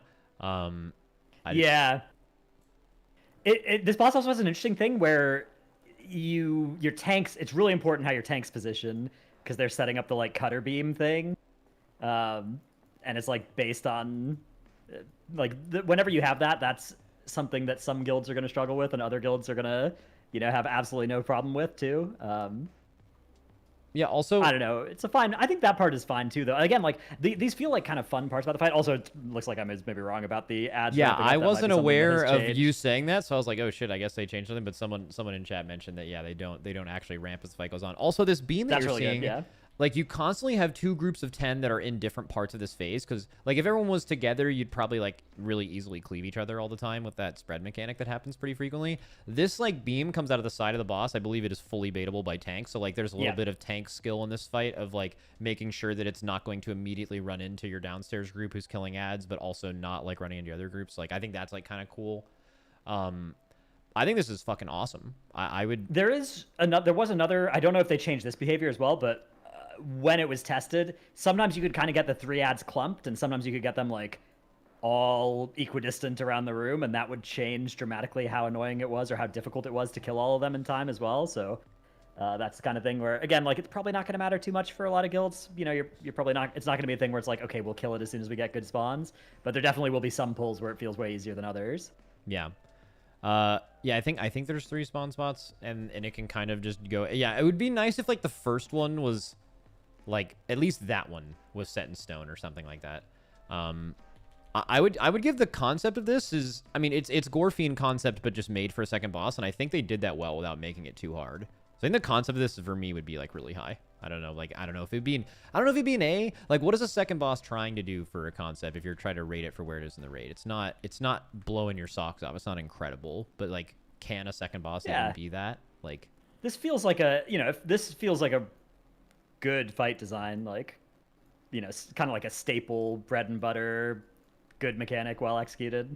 Yeah, so like concept and executed. Concept would be like the idea that was given to the fight designer before they made it, and the execution would be like how well they made that concept. I think the concept would probably be maybe like even a B, but I think the execution's an A. I think this is about as good as you could make this thing. Yeah, I'm down for that. Okay.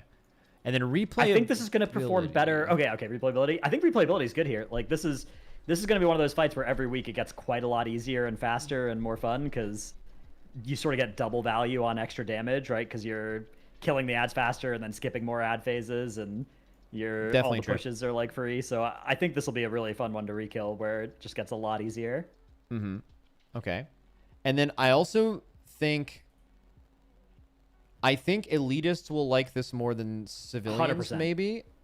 I think this is like an elitist A and a civilian C or something. I think for civilians this is going to be a somewhat because it's not difficult. It's not boss. Primal Council. It's not Assault of the Zakali. It's not that boss you're going to right away, and it's like, okay, we're gonna get our box and get out of the raid. I think this one's gonna require more from you than that. I mean, is that what civilians well, I mean, obviously it's like a meme, but like I guess throughout all these rankings, it's going to be for a second boss, a civilian might be someone who's like coming in here just to get their mythic loot and leaving, where like civilian on one of these other ones might be like really, really, really late cutting edge or something like that. Like, I don't know, because like a pug or whatever would never get there. But yeah, it is worth noting that like the fact that this does get quite a bit easier as you outgear it, and there's going to be a stacking raid buff thing, probably mitigates this from being like too bad for civilians. So maybe it's like a C+, B- even for them, but. I'll go to C+. I don't think civilians will hate this. It just may be a harder early mythic boss early in the season, but like mythic bosses are like really important. Though, like I feel like the way they've made gearing in this game now is like the value of getting any gear off of the first couple mythic bosses is insane. So I feel like you're going to see more people wanting that, at least as opposed to last season. That's true. 100%. Okay, so final grade. What do you think? We'll say it at the same time. You ready? 3, 2, 1, and then we're gonna say it. A-. Oh, God fucking. You said 3, 2, 1. Yeah, but I was letting you know I was gonna say 3, 2, 1. You can say on the count of 3, man. You're right. Okay, Buck. All right, we're gonna go with yours then. I agree with you. Okay. I'm stealing your answer. All right, on to Sikran. I fucking chat. Did I blow it? I might have blown. I didn't think you were gonna be that on top of it. I feel like, fuck me. I'm always ready to give a grade. It's you start a countdown, and I'm dude. I'm I feel in. like I feel like you would be a great teacher. Like you would be just an absolutely insane. Like if you were in high school or something, and your teacher was sick, and Dratnos fucking pulled up into the classroom or like rolled out that dusty ass CRTV, and you knew you were about to watch Finding Nemo or some shit. Like that Dratnos would be that teacher, but he'd also teach you stuff. You know? No, it would be just Shrek every time. We just go in, we watch Shrek. If it's Spanish class, we're watching Shrek with Spanish subtitles. That's all. Okay. Fuck yeah. All right. So, we have Sikran. This is the third boss in the raid. It is, I would say, very close to like a Taros kind of design. Like if you view these little images you see here, I guess I'll just give like a basic overview of how the fight works. The boss is super simple. It does like Denathrius level lines right here. You see instant dollars putting them in a line. If any of those are within 5 yards of another person on Mythic, you're basically going to wipe. So you have to make sure they're spread out, including from the old ones that are already on the ground. And then you just get a decimate mechanic, a like frontal, where you want to destroy as many of those as possible. And then that gives you, and very similar to Taros, if you picture these little clones as like Taros, were those stalagmites or stalactites? Are you a rock guy? Do you know what that is? Are they coming from the ground or they're the coming ceiling? from the ground. Then they're stalagmites. Okay, so because the stalactites have to hold tight to the ceiling. Oh, very good, very good. Okay, so the stalagmites on Taros that like they do damage all the time. They radiate like a pulsing AoE damage. But if you break them, you get like a larger AoE damage, but it's for a short amount of time, but then it removes it forever. These images are the exact same concept as that. So the exact same thing. And then you just are given mechanics to remove them. But instead of Taros, like the tanks just one-shotting all of them on the first tank laser, you kind of have to spread it out a little bit, and it's no longer on the tanks, it's on the players. Other than that, the fight is like extremely similar to Taros. It gives you like a little bit of room denial with the ones you blow up, and you only have a certain amount of room here, and then you go through it. It does 2 of those phases. It spawns 12 total things, and each decimate line with this strat, it looks like they're actually getting rid of 2 per, so like 2 sets of 6. And then the boss does this other thing here, Shattering Sweep, and it tries to kill. It not only will break any remaining and give you that dot, but it also does like increased damage based on that. And that's it. The fight just rotates. Very simple, kind of purely single target early boss with a very simple and proven good mechanic. And it looks pretty cool too. They also did make, I think it's not a private aura, or is it a private aura? I think they made maybe it one. turned it into one, because it wasn't initially, but I think they maybe made it one. And I think it's fine to be. I agree with you. I think this is one of these scenarios where private auras are a good thing. I'll eat my words if that ends up being super annoying and later on. But I think this is an example, and there have been examples of them making things private auras that actually saved. Like, if you look at the way that Instant Dollars is dealing with this, right, is they're getting those 4 markers. They're identifying right now, like, who has which. They're like, okay, I see these 4 people. Okay, we need to make a line. You generally want to put it in front of where the other one is, and we're just looking at each other and doing the mechanic, and they give you enough time to do it. The alternative to that is, like, it's super tight positioning. You have to press some macro. I can just tell you right now, you will never ever press a fucking macro for this and have like marks you have to go to, for example. I just don't think the mechanic requires anything like that. So I think that's not a something to be worried about, but certainly could be wrong. Or they could change it. Okay, that's the whole fight. And then at the end, you die. I don't know if this boss actually has some range. I think you just run out of room eventually, or it should realistically always die before that ever becomes the case. If it was later, it's like you're seeing them get to the end here, right? They would probably run out of room in like one more mechanic set. Like if all these blew up, there would be no playable room, which is like I think an ideal time for it to die. So all right, Dratnos, what are your thoughts on this? Yeah, I mean, this I think it's great to put some bosses like this early in the raid, midway through the raid. Like it's simple, it doesn't ramp up in difficulty, so it's a nice kind of change of pace from the bosses that do that, and you just learn the fight. If you can do the fight for the first 30 seconds, you can do the fight for the rest of the fight. And it's not got a lot of mechanics, but the mechanics are, I think, correctly important, and there's like a little bit of strategy. You can maybe set up some traffic rules, set up some kind of ideas of how people should think about moving, but mostly you just kind of got to play. Like, you do this fight without any weak auras, right? You don't need any weird stuff. You just move, right? So I'm pretty hyped about this one. This one, I think, I don't think it's going to be a lot of pulls. I think in particular, this is going to be the kind of fight that, you know, there's not a lot to learn or optimize. You just sort of do it, and then if you're a good guild, you probably do it in like 10 pulls or less, something like that. Because there's just really not that much more you can, like, there's not much that is hard to understand about this, right? Or that is going to take much getting used to. But I think this is the kind of fight that I think is really great to put in the raid a few times even. Yeah. Oh, absolutely. I mean, I think this is if you're talking about concept, I'm just going to go ahead and say the concept here is an A+. I think the early raid, when you do an early raid style boss like this or Taros, it just hits every time, right? As long as you don't do it. Like, for example, if they made you press macros or whatever, that would be horrible, and that would make this instantly bad. But like and that kind of goes in, I guess that's more of the execution, because the execution would be them adding that, right? But like the concept is great. I will say I'm a little down on the execution though.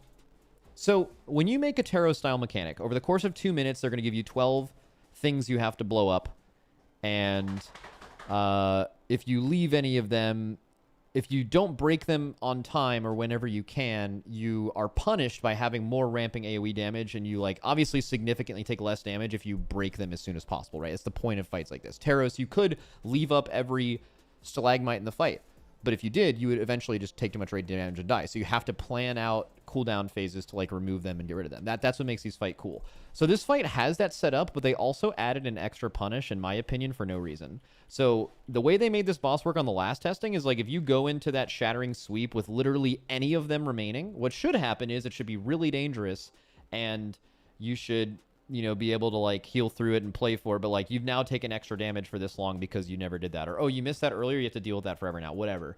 But they added an extra punish for a third boss that I don't think is necessary, which is I think basically if you ever get a Shattering Sweep with 1 or even 2 or whatever remaining on an early boss, you just like fucking die. Like it's your pull's over. It wasn't working in the last testing. It was just basically like you're instantly dead if this happens. And that could have changed. I actually haven't read the changes on this in this recent beta build.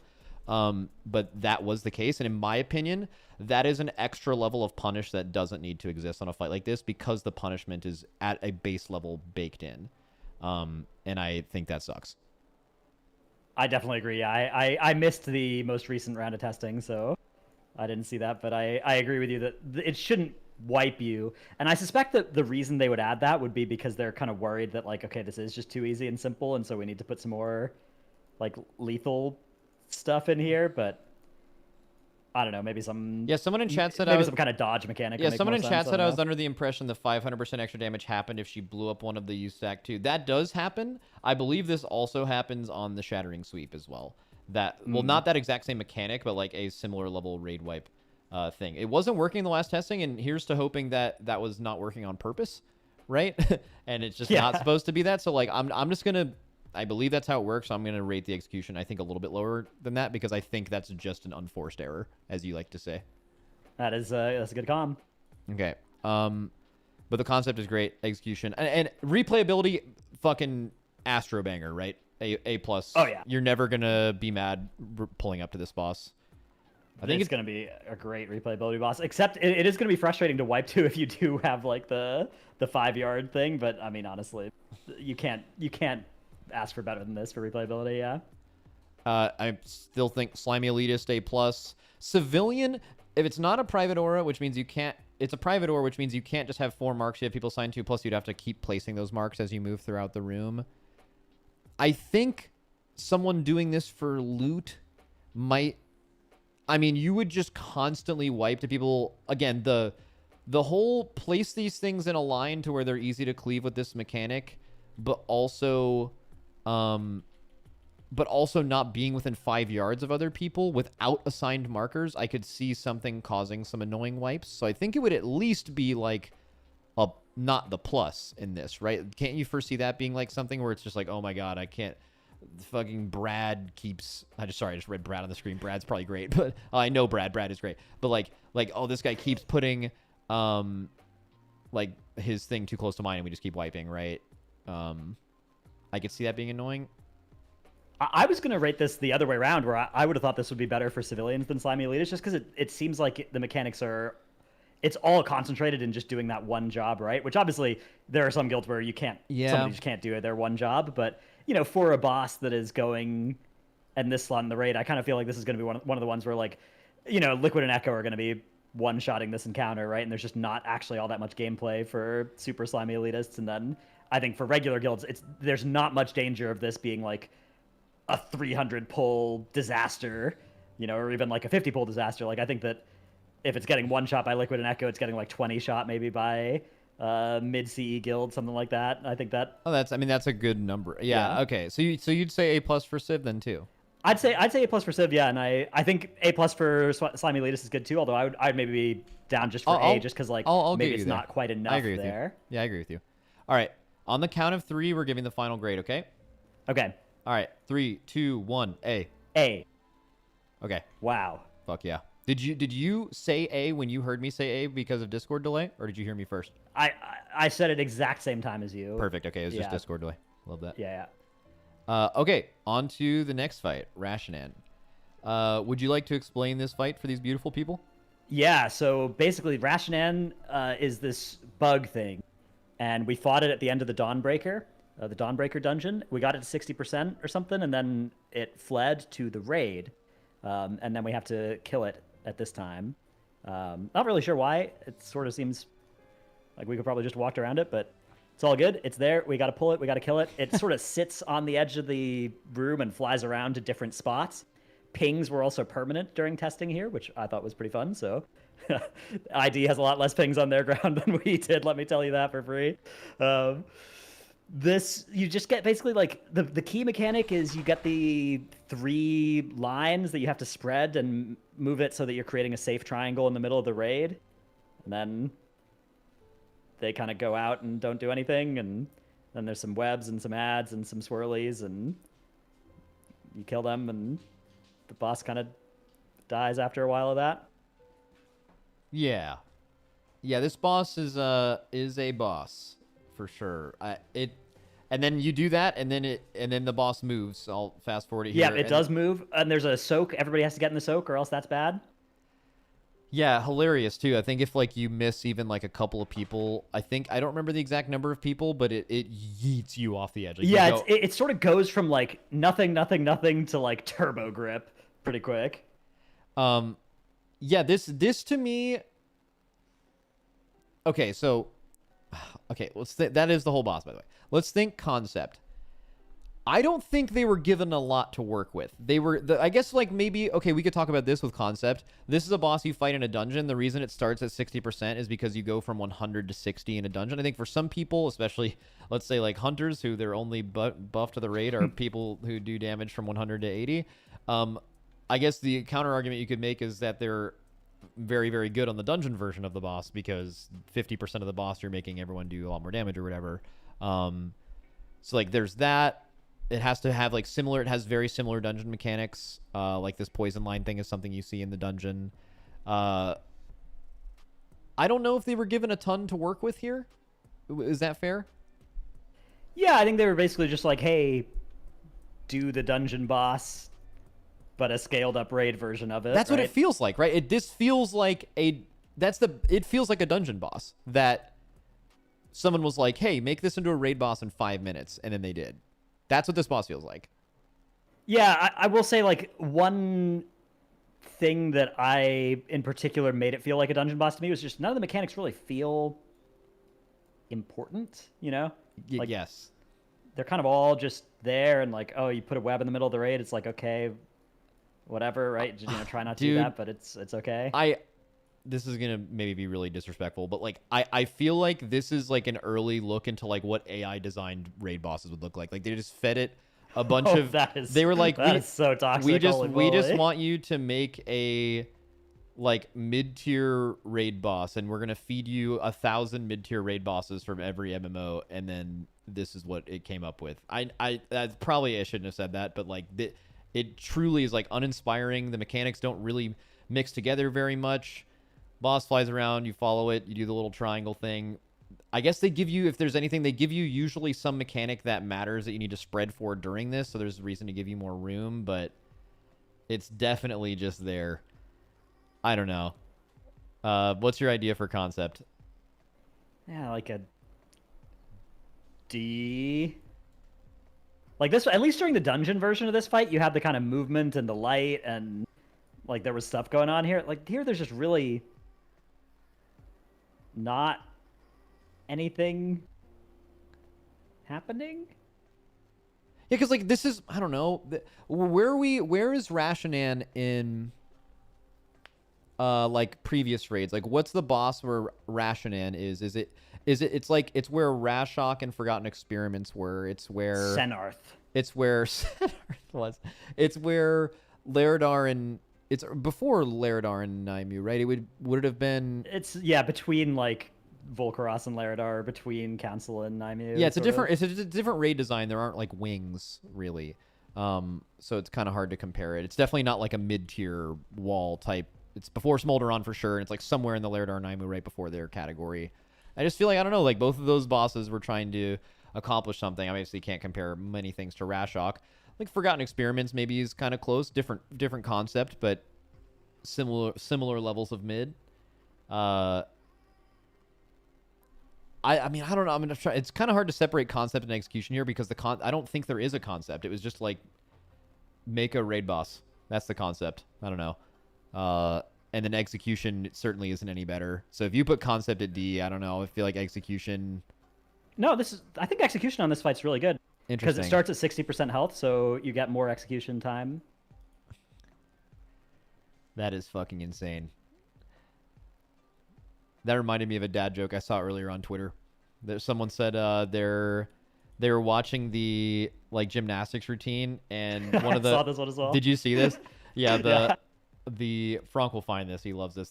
They said on the broadcast, after Simone Biles like got gold or whatever, they're like, you're gonna be telling your kids about this routine, and then some dad waited 2 minutes and then told his daughter, so I guess we got to talk about this floor routine or something like that, right? Just an absolute banger dad joke. Okay. Okay, you think the execution's good? Better? No, B, C, D? I don't know, man. I don't know. Let's call it a C, whatever. Okay. I don't think it's offensive, but I don't think it's inspired either. Okay, replayability, I will maybe give it points for this. I feel like you're going to pull up to Rashanan, and it doesn't do anything annoying if you're just looking to hit a boss and do damage on it, or... Yeah, you're never going to have to, like, set up an ERT note for this fight, right? Like, God bless. That's going to be nice, at least. And also, there's a big spawn of ads that you can, you know, roll for who gets to AoE on them, and that'll be kind of fun. Yeah, I mean, maybe. Like, big AoE happens, pure single target, not a lot of annoying downtime. You get to the boss pretty quickly. I honestly want to say... This is kind of similar to Kurog, where, like, the boss is built like shit, but, like, I could totally see people being like, you know what? I'm just never mad when I pull up to Rat. I feel like this would be, like, a B or an A, honestly. Yeah, that's fair. Maybe B+, a little B+. B+. All right, Slimy Elitist. What would Slimy Elitist... Gotta be... Like, this has got to be a pretty low score for Slimy Elitist, right? Like, D. this is the kind of fight that we don't like. Yeah, And, yeah. Whereas for civilians, I actually think this will do pretty well, because it's... The fact that it just doesn't have any high coordination mechanics, anything like that, should make it pretty popular. So I would be even happy with like a B+ or something for civilian score. Okay. And like that. Okay. Final grade for this boss. Okay. So when I say on the count of 3, is it 1, 2, 3, say it? Or is it... What do you want to do? Because chat was making fun of me, because you told me to say on the count of 3 after I did 3, 2, 1. So then I did that, and then 3, 2, 1, and then they're like, well, you're supposed to go up to 3. So which one do we do? Let's just do it. We'll do it on 2. No, not that. Just Okay. Do you want me to count up or down? You can't be tasking me with these sorts of important decisions. Okay, I'm counting down. I'm counting down. Okay. 3, 2, 1. We say the thing. Okay. Okay, are we saying it on 1 or after 1? After 1. Okay. Yeah. All right, final grade. I'm stressed, man. It's okay. Final grade 3, 2, 1, C. B-. What's in between a fucking C+? Fine. It's a C+, yeah. Yeah, that's fine. Beautiful. All right, Brood Twister. This Okay. has a lot going on. So basically, the fight, there are 3 sections of... There's 3 different types of eggs. There's one that spawns little gahoonies, little ads that fixate you, and if they infest you, they'll spawn 2 more. They'll pop out of you. You get the idea. One is a stationary worm that has casts that need to be interrupted. And the third one is a spider that has a lot of health and tries to kill your tank. How this boss works on Mythic is there's 3, like, black blood containers, and there's 3 sections of the room. And in each section, that part of the room will empower that kind of ad for the rest of the fight. And also, that section has more spawns of that specific ad. So, like, every time you empower a new ad for the next, like, 2 minutes when you're in that part of the fight, you will be dealing with more of the empowered ad. And then by the end of the fight, they're all empowered. So it's kind of like a build-a-boss. Like, if you think your guild is really good at dealing with the Gahoonies or something, you would maybe do the Gahooni thing first. I know we can deal with these every time, right? Or you might be like, okay, it's actually more boss damage to do this one. You can do the boss differently than other people. And that's kind of cool. And the way you deal with this, if you're watching it, is this is like basically there's like a bunch of debuffs that go out. You have to coordinate with one other person. There's 8 debuffs, and you want to break 4 eggs at a time. You have to like Venn diagram your purple thing over the egg, and they need to as well, but also not cleave each other. They made this a private aura initially. This was... As far as I know, up to this moment, this is not a private aura. You can put markers down, and a weak aura can assign this. I think this was an excellent decision. This would have been a mandatory macro situation, and I think anytime... Do you agree with this? Anytime there is a scenario where the boss design forces you to press a macro to deal with a private aura mechanic, that mechanic should not be a private aura. Is that correct? Or it should be designed differently? Yeah, I would say generally the best answer is almost always to not have the mechanic work like that at all. Correct. But it's better to have it not be a private aura than to have it be a private aura. Like that, the private aura, not making it a private aura is like a fail safe. Whereas if it's a private aura, it can be real bad. Correct. Yeah. And they did that here. The feedback from the first testing of this fight was this as a private aura is horrible. And then they literally removed it and made it not a private aura. So that is Are there better solutions? Yes, but that is certainly a better one than leaving it the way it was. And then there's just some other random mechanics on this fight. The majority of the mechanics are what adds you're spawning and why, and that is completely, almost completely up to you. I'll get to that in a second. And then you have some dispel mechanics. You got to dispel these little webs on people. If you dispel them on other people, it'll spread, so you have to get away and, like, call for a dispel. And then you have to, like, coordinate which eggs you want to pop. And instead of, like, Broodkeeper, where it's, like, the same 3 or 4 people, you kind of have to just, like, watch people around you. You see instant dollars, they're, like, marking it, and, like, you're just going to be told to go to X with yours or something like that. So I don't think it'll be super difficult to achieve. I do have one issue with this fight, and that is that it's kind of the illusion of choice. So what they've chosen to do is, this is the black blood container, this big pile of goo here that grows. When this goo grows and touches an egg, it like basically wipes you in Mythic. It gives you this stack that hits really hard. Like, you could probably live through one, but let's just assume it's a wipe mechanic. Most likely will be with low gear. That makes it so you don't really have a lot of choice of which eggs you want to actually pop, like you should. Like, you could maybe feel like, oh, I want to just do all the big spiders all at once and pop Lust. Or I want to, well, I don't know why you'd ever want to spawn worms all spread out from each other, but let's say you want to do that, you could do that. Or if you want to spawn all the Gahoonies and use your mass scripts and all your AoEs, whatever, you can do that. The fight doesn't really let you do that.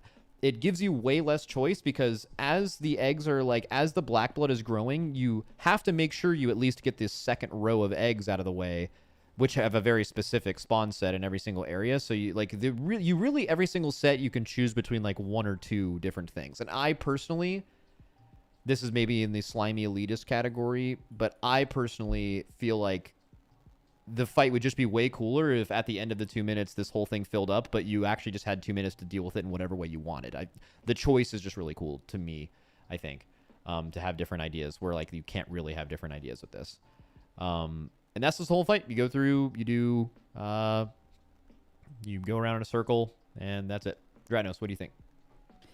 Yeah, I don't think it's, like, particularly satisfying to do the egg popping because, like you said, you're just gonna kind of have some marked, and then you're gonna have a weak aura tell you which one to go to, and, like, that's better than pressing a macro, but it's still not good. Correct. I don't think it's gonna be satisfying to screw it up, and I don't think it's gonna be satisfying to do it correctly.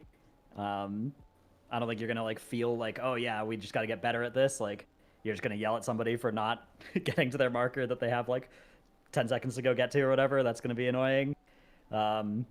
The activating of the ads, like, it felt to me as well like there was a pretty clear best order to do this, which was probably, like, parasite, spiders, worms. The worms in particular, really obnoxious to give them more health because they're spawning all spread from each other, and so that's the ones that you can't cleave down. So giving them more health seemed like it would be probably the most bad thing to do, but that's, like, an early guess, and I could be wrong about that, which I think it would be sweet. If like, the top, 30 guilds in the world do this in different orders, I think that'd be really cool. And if there's an order that people do differently in the lower end compared to the higher end, that would also be really cool. It sort of feels to me like it won't be like that, but... Well, I don't think it will be like that because they've removed the choice. Like, the only choice is which thing you go in first. It's not... Which, like, you could, let's say, what did you say you think, like, you would do worms last? Okay, so let's say everyone does worms last and whichever one of the 2 you picked first, right? But, like, within those sets, they could choose different ones they want to do altogether, right? You'd want to maybe deal with each ad type individually. But you actually can't do that. Like, they remove the ability of doing that by the blood growing during the phase, which I just think is bad. Yeah, I also think, so it's not really that big of a problem for Mythic, but I think that during heroic testing as well, it was a wipe if you ever accidentally missed an egg, which seemed very harsh. During Mythic, it was like, it's, like, understandable for it to be that harsh, although, again, I don't think particularly fun. So, I don't know. I don't think it's unfair for them to ask that level of execution from us, but I don't think it's going to be particularly fun to do. Yeah. It's like the wrong kind of hard, where it's like the difficulty is fine, but the way that it's difficult isn't going to be fun. Okay, so let's talk concept.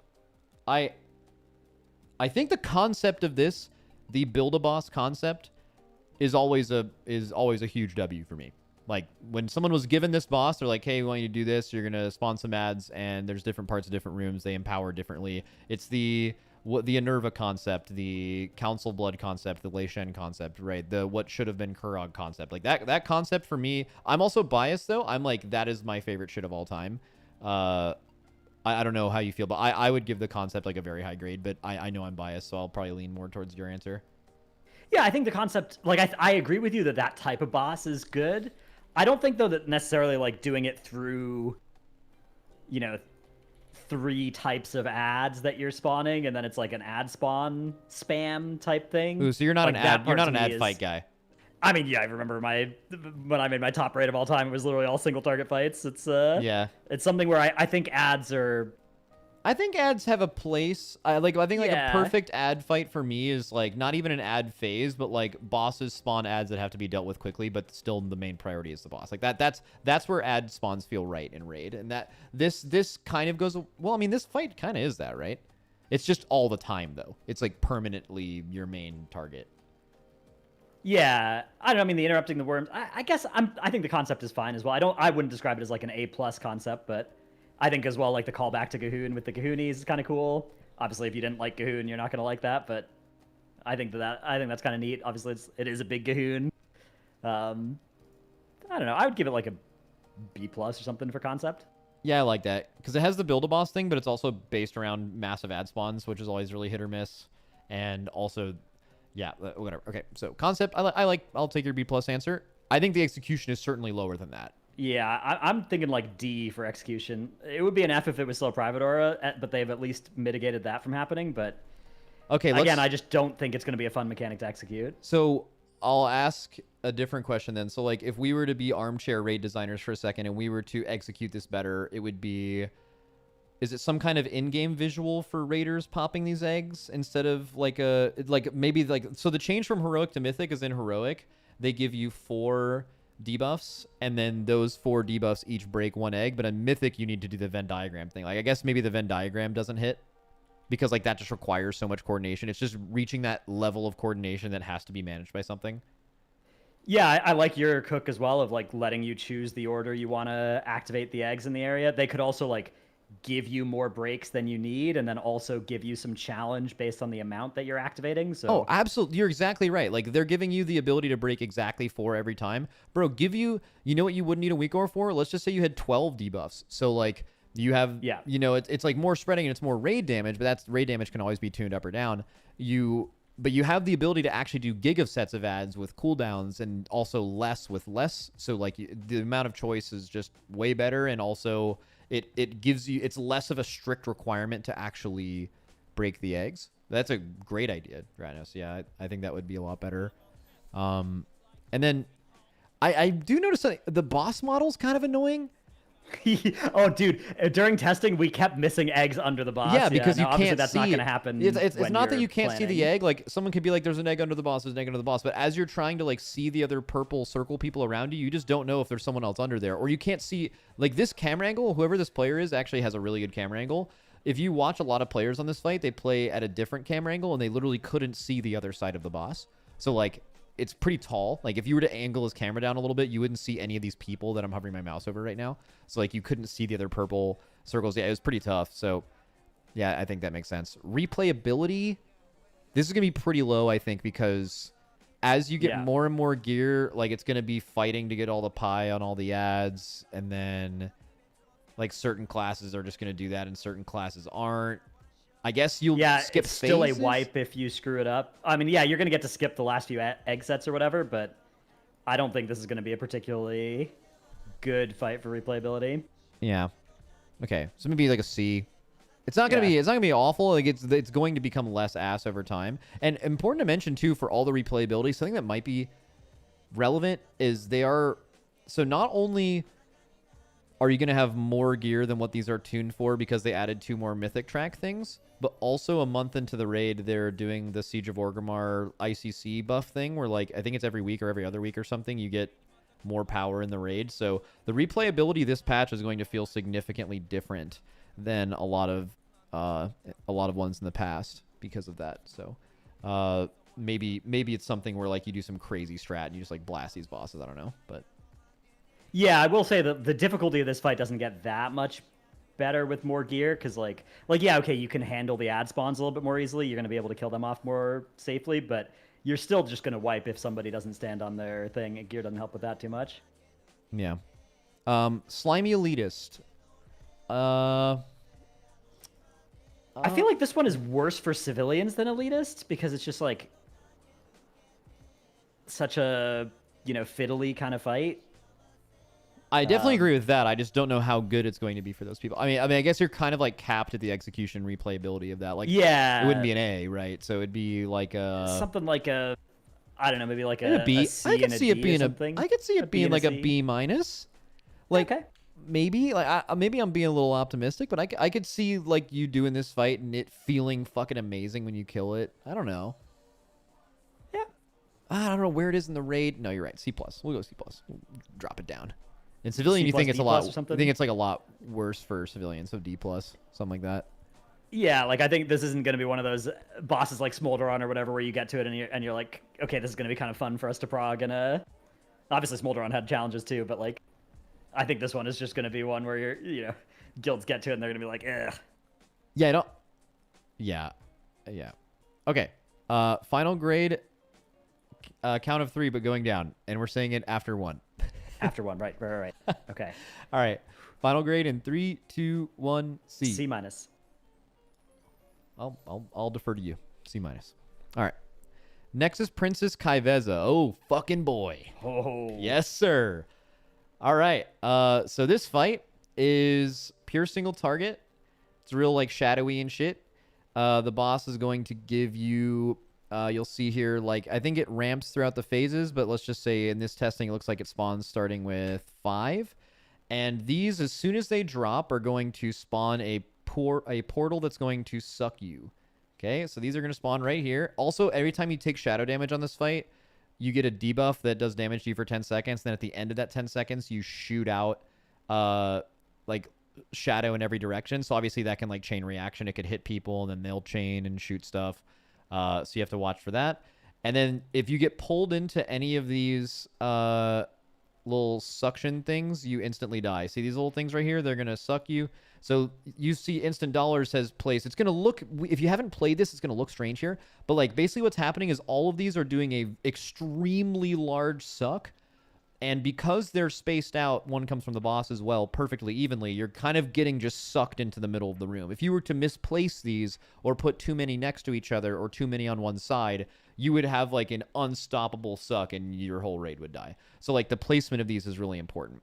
And I'll kind of go over how that is relevant after this as well. So now this suck is over. What's going to happen is there's going to be like a little shadow man that spawns out of all of them. And that shadow man is going to pick a person in the raid. Why is it not playing? Okay. Is going to pick someone in the raid. And oh no. Is the YouTube video screwed up? It just doesn't play this mechanic and it... Oh yeah, something's wrong with the video. Let me find it later in the fight. Right here. Okay, so these guys are going to shoot an arrow. You'll know if it's on you because yours will be red. You see all these lines are blue. Yours will be red if it's on you, and you just have to aim it wherever. It looks like this group is choosing to turn them all around. You turn them around, shoot them at the wall. And it's important where you place them because where you place them will determine where the next suck is. So you want to have that suck somewhere where it's not going to kill you, right? Like right now, like if you were to have them go in the wrong spot. So it's important where you send each one of them. The mythic mechanic of this also is 3 of these little shadow guys will spawn with a mask. And I can't really show you this because the very first one of the fight, the like video messes up for some reason. But you have to have those go through the boss. If you end this phase, and I'll show you what the intermission looks like, you will, if that mask doesn't go through the boss, then you will wipe. So that's like the other thing. Like the arrows, some of the arrows have to go through the boss on Mythic, and it's random which one it is, and you have to kind of react to it, potentially. And then that's the entire phase, and that just rotates. Then you have an intermission phase. Intermission phase is like the best description of this is just it has Fyrak blazes that go out on Mythic once every 0.8 seconds. And you just do like a rotate dodge around the room thing if you cleave, and it has scaling raid damage. The raid damage was really small on Mythic testing. That's pretty consistent with most things because they want you to see farther in the fight. But this will probably absolutely destroy, be huge healing on actual release.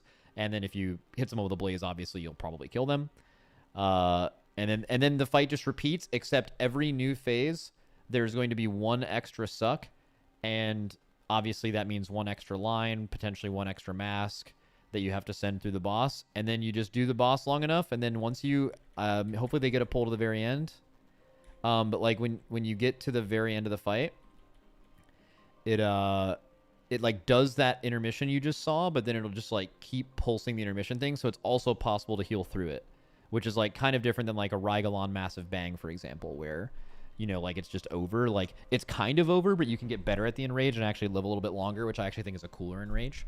But yeah, that's the basis of the fight. Dratnos, what's your impression of this guy? Yeah, it's sick. It actually, this is one of those fights where I think it was kind of more sick in testing than it's going to be in practice, because I do think in practice you're going to have a pretty solid system down for how you're going to place all these things. I mean, ID, you can already see with the markers, had a pretty good kind of system, but my guild, for instance, YOLO'd most of this during testing, and like that was really fun. And it was one of those things where it felt fun and doable to try and YOLO these. And like if you get 3 or 4 portals on one side and 2 on the other, the suck is still totally manageable. Even like 5 and 1, it was still manageable. You're still getting gripped in a fine direction. And then like, but like charging them through the boss is something where it definitely feels like you're going to want a system for that. People getting cleaved by extra stuff is bad. And so I think that it's going to end up being one of those fights where it's like there's actually... It looks more mechanically interesting than it will be to play, where in practice, instead of having like, oh, there's this mechanic, where do I go? The answer is going to be like, oh, I'm going to triangle, right? Like I got the thing, I'm closest to triangle, I'm going to triangle, or like my weak aura is telling me to go to triangle.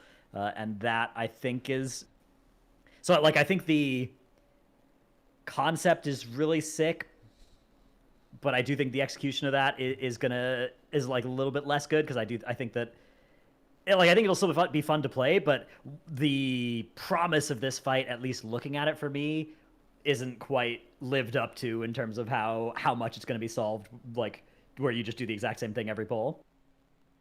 Okay, that's interesting you bring that up, because I don't feel that way, because like I feel like we went through the process of solving it and that was really fun. But you're right that if it's just like most people, they pull up to a boss, and if you do that, you just do this thing. It's not like this cool thing you figure out. You're just doing a thing. Maybe that won't be as good. I feel like it won't be as bad with the mask stuff. Some people in chat pointed out, like after the rework, if you blow up 3 masks at once, you die. So yeah, that'll happen at the end of the fight, right? Because at the very last phase, you do get 5 empowered, right? And you only get 2 chances to clear, so the second one has to be 3. I'm sure it'll just... I mean, obviously they're not going to release the boss where that just doesn't add up, right? Like something else probably changed about it later, or maybe it doesn't ramp, or... Yeah, or that's just part of the enrage. Or they change the amount you get initially, right? So... yeah. Or, no, I don't think this enrage... The fight has a built-in enrage, so I don't think so. But yeah, I think this concept is great, though. I mean, the concept is basically like, hey, make... I mean, people always refer to Sludge Fist. It's not really Sludge Fist, but it's like do that kind of thing, and that always rocks, right? Like that, the hit rate of that is very high. So the concept's got to be A+, right? Just goddamn, and especially the like geometrical sucks and all that stuff. Like that's sick. Yeah, that definitely is cool. Execution. I mean, I'm not too down on this. I just think it's less good than the concept. I'm still happy to call this like, I don't know, A-. I would say maybe? like an A-. Yeah, no, I agree with you, because I also think like the intermissions are really easy, and the intermissions are sweet though. Like that's gonna be fun to play.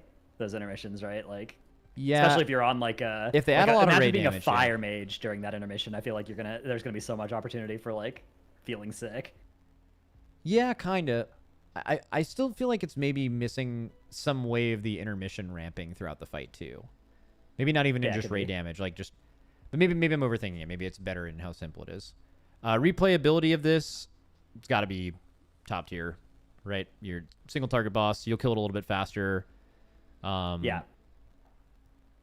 It's got to be as good as it can be, probably. Slimy Elitist A+. I think pretty good for civilians as well. Like, I don't think this is going to be super offensive to less coordinated groups, because like you just yoink a strat, and I think that'll handle most of it. So. Like A here, maybe too, as well. Maybe even, yeah, I don't know. All right, final grade. Ready? Yeah. All right, 3, 2, 1, 8. A+. I'll defer. A+. I thought about A+. Last time. You can give it an A. There's one. Okay, I'll give it an A. It's an A. The A+ version of this is like it's an all-time great, kind of depends on how it turns out. I think it's highly tuning important. Oh, for 100%. You, like this fight, if it's tuned well, could easily be an A+. Well, I don't know. I still feel like a lot of people view Smolderon as like one of the better bosses ever. And when we did that boss draft recently, it went pretty high. Yeah. And Smolderon was just Sludge Fist, but it wasn't tuned at all. Like you just got to the end for the first time and you killed it. You didn't have to optimize anything. So I feel like that matters to only some extent. Or to only some people. Oh, I put Queen Ansarek before Silken Court for some reason. It's gonna be hard for us to grade Queen Ansarek though. That'll be yeah, that's gonna be making stuff up. Spoiler alert, and this whole thing is making stuff up, but that Yeah. one's gonna be, the veil is gonna be even more off. very made up. Yeah. Okay. Silky Sea. So they've done 2 testings of this so far. The bit of this fight is like there's 2 bosses. They have like rotating damage amps. In P1, you get a damage amp on the bug. They also share health. In P2, you get this like dispel damage amp on Sky and Spinner. And then in P3, you're like fighting both of them, and it's doing a mixture of mechanics from both phases. And the intermissions are, and I can show you the intermissions are actually really good. Like the intermissions are really good. Actually, I don't know if in this Mythic testing VOD, I'm almost positive you're not going to see that. So maybe I'll actually want to pull up another. Maybe a viewer can find just even like a heroic VOD where you can see through all the mechanics. You won't see any public testing that has it on gets there in Mythic, but well, actually there was one. It's like a Chinese guild that was using time running gear, and they were like literally invincible, and they just like had 4 people. They all wiped on the pole, and 4 people just lived until like 10 minutes into the fight. That was fun. But yeah, okay, so the basic, it's kind of like Denathrius. Like, you know how at the end of Denathrius you have 10 people go in the mirror and 10 people are not in the mirror, and then you have to play the fight kind of separated from each other. That is the bit of this fight, except you do it the entire time. So you'll see it on the pull here. You'll see them do that. You'll see like there's little circles around the boss, and basically just as soon as 10 people go in each, the circles go away. It picks those 10 people, and then that's how you like choose who is in each group. If you run into anyone of the opposite team, you both will instantly die. The other kicker of this is that anytime most mechanics happen to you, you will spawn an orb of your color. So you see all of the blue people are here, all the red people are here. They're spread out, obviously, because they'd kill each other if they were next to each other. And then they're all going to spawn a blue orb. So blue orbs will just expire and deal raid damage if they are unsoaked. You can only soak orbs of the opposite color. So you'll see blue rotate over here, and you'll see them just go grab the red orbs from the red people. And if you could turn the camera around, you would see the other team grab all of the orbs from the other people. There's some other random mechanics in this phase. Like there's this boss, the bug just shoots a frontal. There's these scarabs that spawn that fixate players that have a damage reduction on them that gets lower over time. That you can do any kind of CC or whatever you want on these ads, but they eventually obviously have to die. They used to spawn an orb if they meleeed you. They took that out. They just do damage, so just about not getting meleeed by them. There's web bombs. Why web bombs are relevant? They spawn on range players, and when you soak one of these web bombs with another player in there, you will get a web connecting you two, which will deal dot damage, but you use those webs to stop this charge. So what happens in this fight is you will see the bug will charge towards the other boss, and if you have 3 web lines, once it hits the 3rd one, it will stop the boss from hitting the wall and wiping you, and it will also give him a damage amp, and that is when you can have everyone pop off and kill the boss. So right there, they just get the boss entangled. But it looks like all of their orbs are going to expire. They might get them. They ended up getting them all, I think. Let me look at their raid damage in a second. Okay, so you're going to see that, and then the phase just does that again. And it looks like you're going to see them die here. This looks like this was an extremely difficult Mythic test. I would say I'm actually pretty confident this is the hardest Mythic testing ever, like in the history of testing Mythic bosses. Doing this fight on Mythic was about as hard as you could possibly make it. And what happens later through the fight, I wonder, shit, I wish I could get a VOD of this. Does anyone... You just want like from Heroic? Yeah, I just need like a Heroic VOD where I can just show the 2 intermissions, because it all largely transfers to Mythic. It's just the Mythic mechanic happens as well. I have my footage from there. Oh, good. Perfect. Here, I'll link it and then just skip ahead. Beautiful. So you talk about Swarm and then Caster. Is this P1 and P2? I don't know. That's auto-generated or something. I didn't make those. Oh, okay. Okay, so here's the first intermission. The boss, this is right after where you saw in the Instant Dollars video. So as you're watching this, just pretend that you would have to also be separated from everyone of your opposite color. So you saw Instant Dollars doing it in 2 camps. You could probably imagine that you're just doing this intermission in 2 camps. Okay, so it's like a memory game.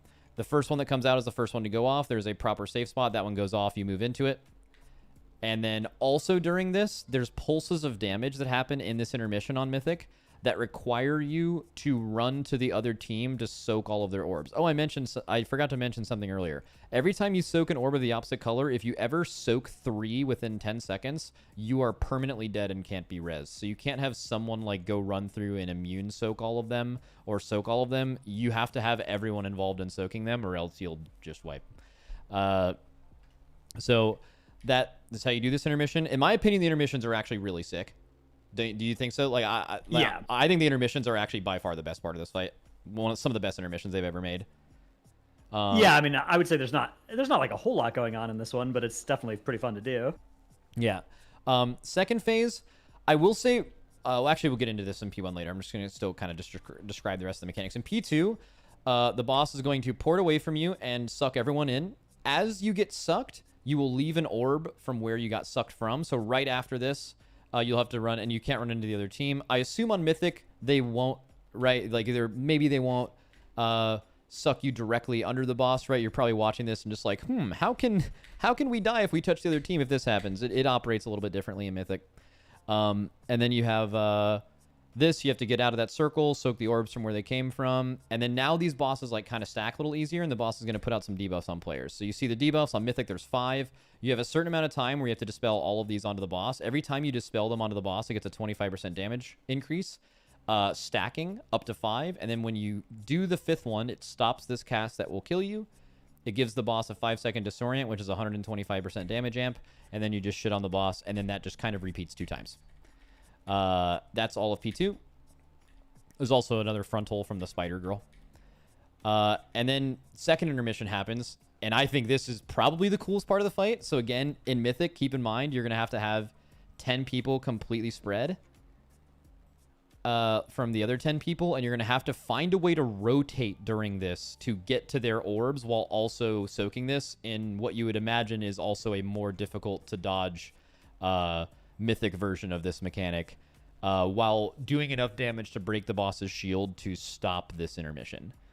I think this is so fucking sick. And then the last phase is both mechanics at once, kind of, but not all of them. The phase is like slowed down a little bit, so it's a little bit easier to deal with. And then you just have to continue doing that. So that's like the basic idea of the fight here. Okay, Dratnos, what are your initial thoughts?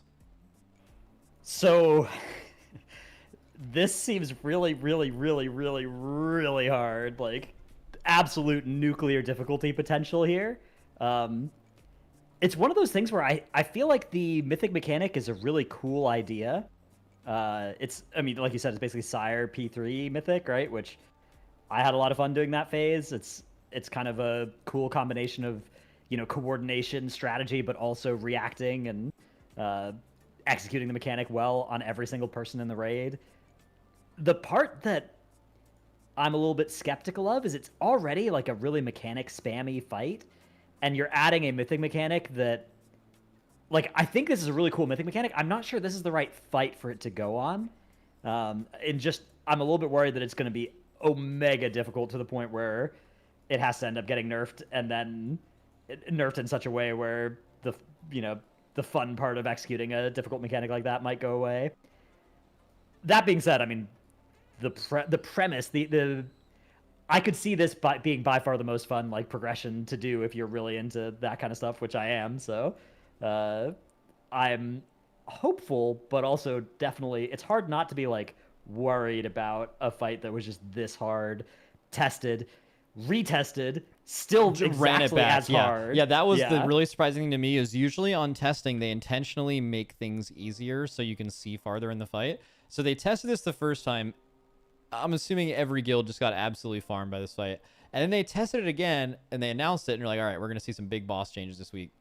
And they just ran it back. So like that tells me that they're just definitely, this is what we're getting, right? And they're pretty comfortable with that. I will say this fight, just from watching a lot of PUVs of it, this fight is significantly easier with a good system. I don't think I've seen, like, you can see here, like, what Instant Dollars is doing is, like, they have, like, one group on one boss, one group on the other boss, and, like, look how far they're running to, like, soak all this stuff. Like, you will see, like, when you get to this boss, you're talking, like, civilian versus slimy elitist. Like, you're going to get to this boss, and the version of this boss that you fight is, you know, you're going to have a set of things to do that are more repeatable and are designed to be more repeatable and less difficult than just, like, this, right? So... yeah, like, stealing Echo or Liquid movement is going to be... correct. Is going to make this a lot easier than it was in testing. That's definitely true. Yeah, because this is just, like you said, nuclear difficulty. And, like, the first thing you need with nuclear difficulty is, like, a very set in stone system for how you deal with things. And also, something that's kind of really weird is, in my opinion, P1 is actually significantly harder than every other phase in this fight.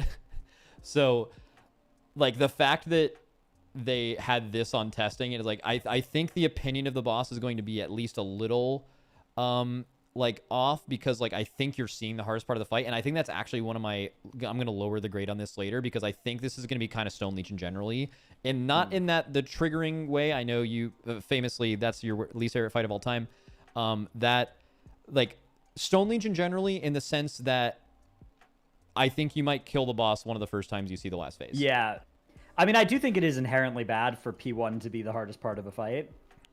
Like, it's okay if P1's hard, but if P1 is hard and P3 is easy, like, that is inherently, I think, unsatisfying and wrong.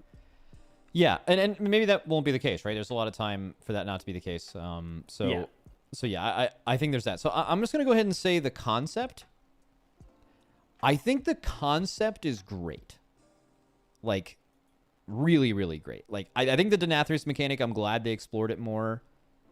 I think the way, like, if you look, if you were to just have someone watch, like, a boss design thing from any other MMO, and they were just look at how the intermissions work with the Denathrius mechanic and not P1, I think P1's kind of a mess.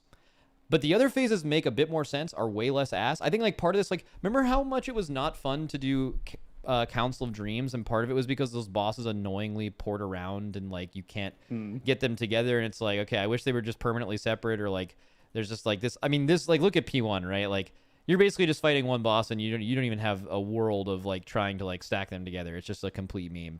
So, like, that, I think, is, like, a problem where that's just not the case for the rest of the fight. And I don't know why they chose to do that in this phase specifically. I think that's a negative.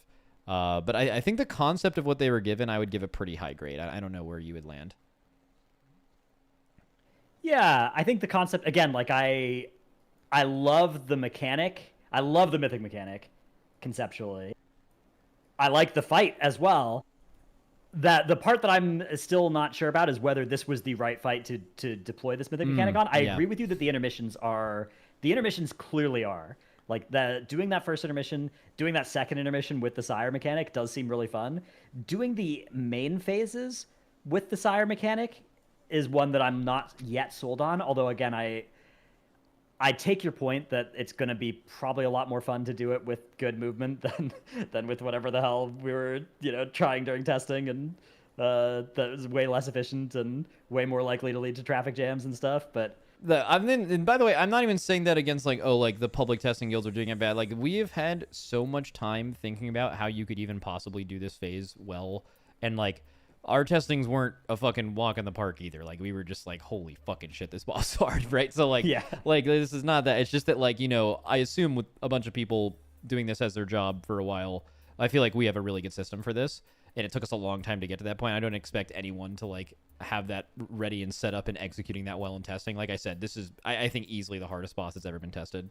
So yeah, I give the concept at least, like, I don't know, like, B+ minimum. Yeah, I'm happy to go higher than that. Because I think A+ would be, like, not only are you really happy to see this boss and really happy to see the Denathrace mechanic, but you're really happy to see the mix. And I just don't know if either of us really agree that the mix is correct. It's right. And like, but maybe it could be right. But like, I'm just not sure. So that, and then execution. Again, really hard. The intermissions, the execution's fucking A+. I think the last phase, the execution is A+. I think in P2, the execution is like an A. And I think in P1, the execution is like a D. I think P1 is fucking trash. Like, it's really, really, really overwhelming trash. Not being able to stack the bosses, really fucking annoying movement. Even when fully optimized, I just think the first phase it's just not good, right? Yeah, I was gonna lean pretty low here, but I have only done P1 of Mythic, so I think that sounds fair. So it's better than you'd think if you'd only done P1, is what you're saying. Yeah. Yes. Okay, yeah. So. Or even even if any guild, regardless of how far you got in testing, there is a public VOD of someone getting to the end of this boss in Mythic. You can see what the bosses do, even though you're not seeing the people deal with it. So that is there for anyone to see. Okay, so execution. What did you say? Or something? I think if you were to just base it on what we've seen in Mythic testing publicly, I think it would be extremely low. I think if you even theorize what the entire fight should look like, it should be higher than that. So I would give it a B, I think. Replayability. I think this is going to be good. I think it's going to be a hard fight to slot in people who didn't do prog on. Definitely.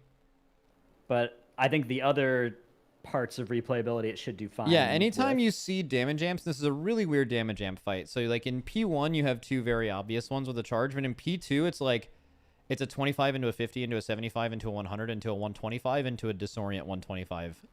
So it's like really hard to optimize. So I think like you're gonna always have fun as a DPS player, like getting better at doing damage on this fight. I think the intermissions will always be fun to do. You'll kill it faster with more and more gear. You'll get out of intermissions faster the second intermission. Yeah, swapping in new people, absolute never do that.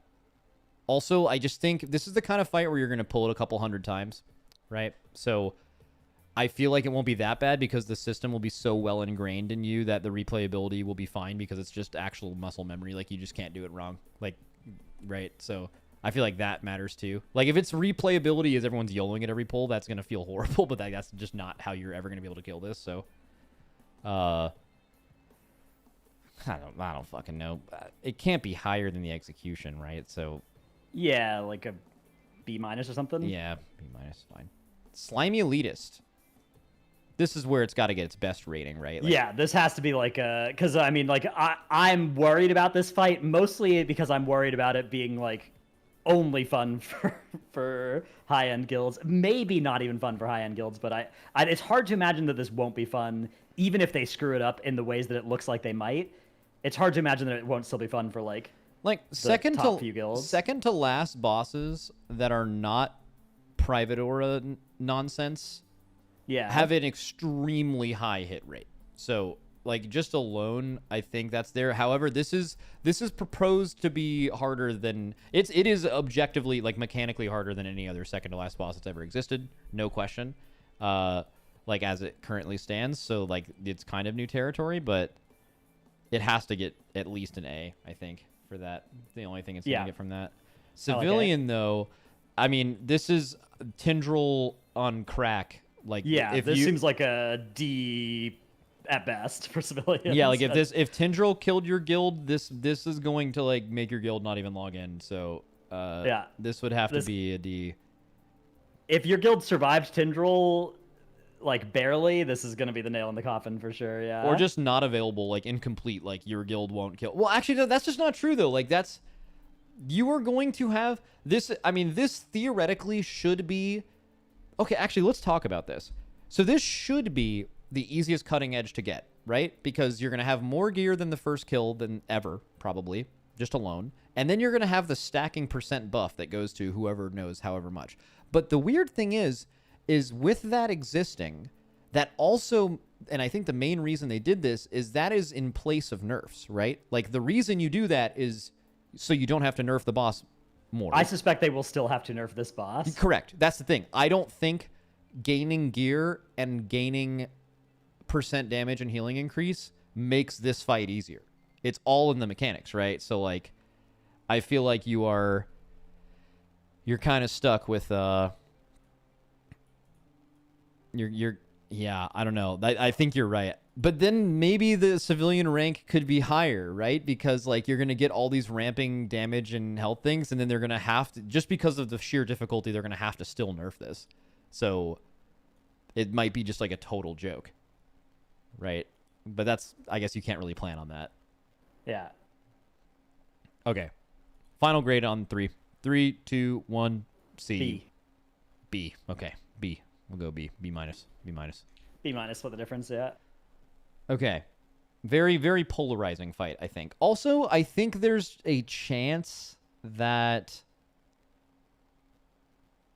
you could see some changes to this boss after you watch this and before this boss comes out, I think. And if they're going to do anything, it would be something in P1, I think. I think P1's the only phase that is, like, really problematic. So,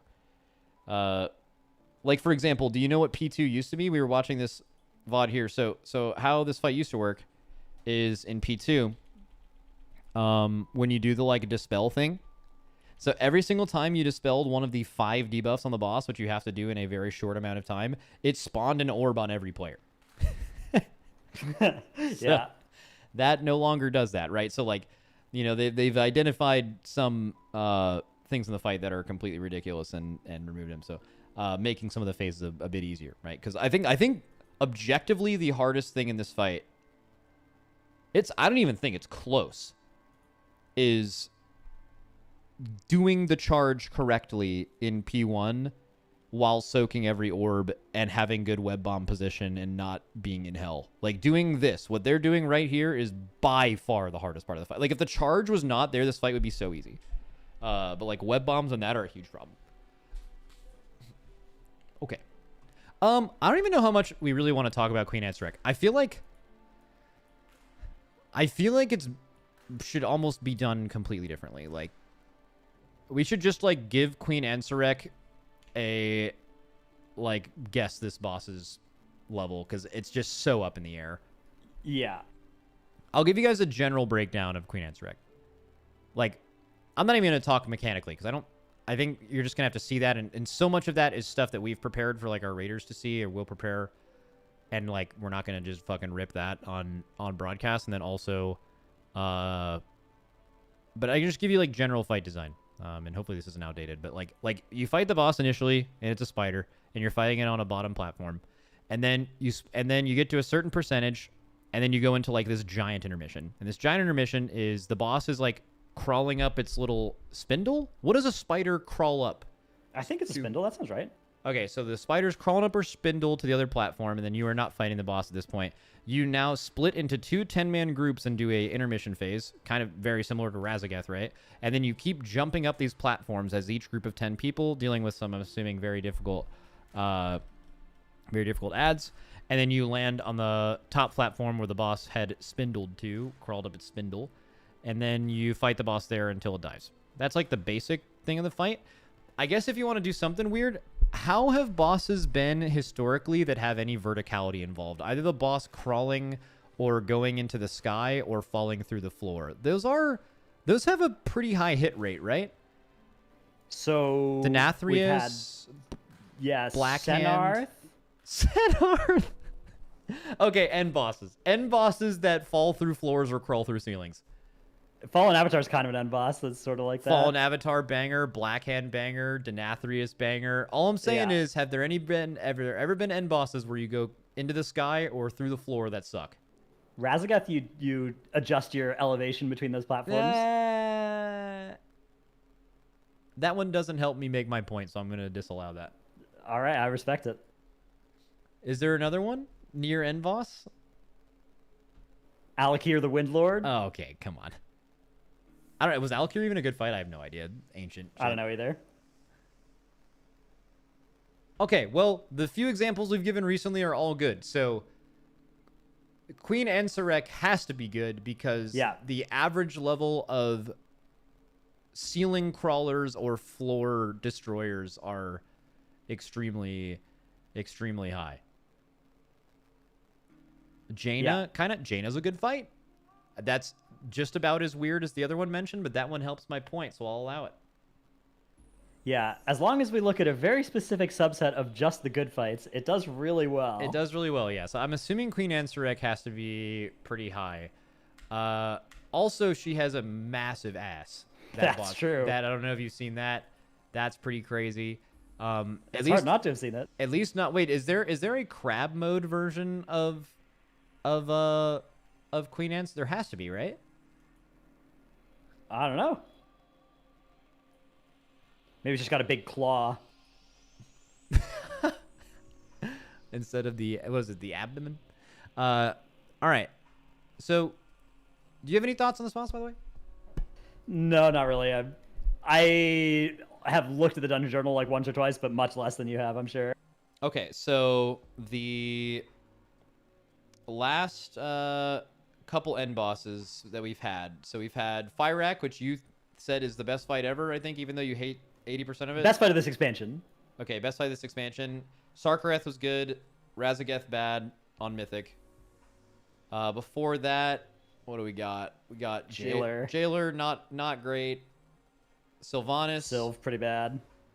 I think Sylvanas is underrated, but It's sort of like Fyrak, where it had a really banger P3, but then the rest of the fight sucked. I still think P1 Sylvanas is fine. Like I think it's like a good end boss P1, and P2 I think on Mythic is very similar, like Vigilant Guardian, where I think people think of heroic. It gets a lot better, yeah. I think they think of heroic when they think like P2 Sylvanas heroic is abysmal, but like Mythic moves pretty good.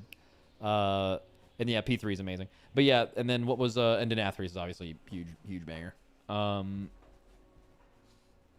So the levels, how many end bosses have been bad in the last two expansions? Like actually bad? I think for me it's just Sylv, but I know you're not a huge fan of Jailer. Oh, no, it'd be. I don't think Jailer was bad. No, Razageth sure. is definitely bad. Yeah. Yeah. So, and that was the first boss, but the other first boss of an expansion was Denathrius, which was great. So, like, those meet in the middle to be average. Max, give us something more to think about this fight. Can you do your raid plan, please? See, that's exactly what I don't want to do. But yeah, so. All right. We're giving Queen Ansarek a rating on the count of 3. Okay. All right. 3, 2, 1, A. A. Yeah. Woo, it's gonna be good. Look at that. Dude, you gotta be optimistic about things like this. If you're ever coming in and you're like, I don't know much about this, it's gonna suck, instead of I don't know much about this, it's probably gonna be great. You know, we're playing a video game for fun here. Yeah. And yeah, I mean, so people have this in chat.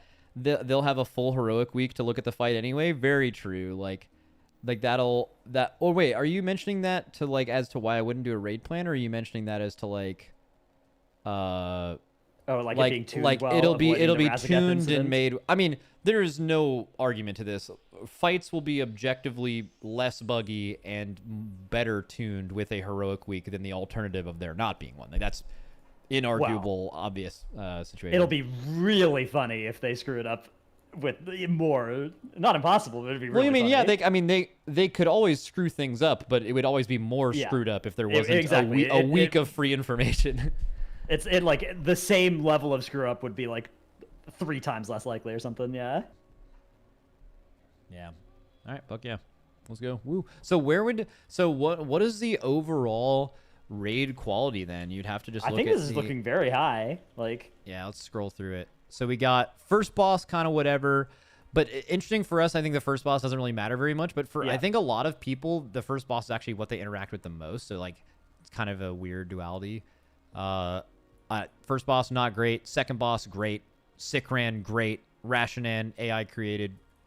Ovanax, Not great. Pretty bad. There's a world where Ovanax is good, I think, but I think it's like overall average, like won't be very good. And then Nexus Princess, this boss has a potential to be Rashok Sludge Fist here for sure.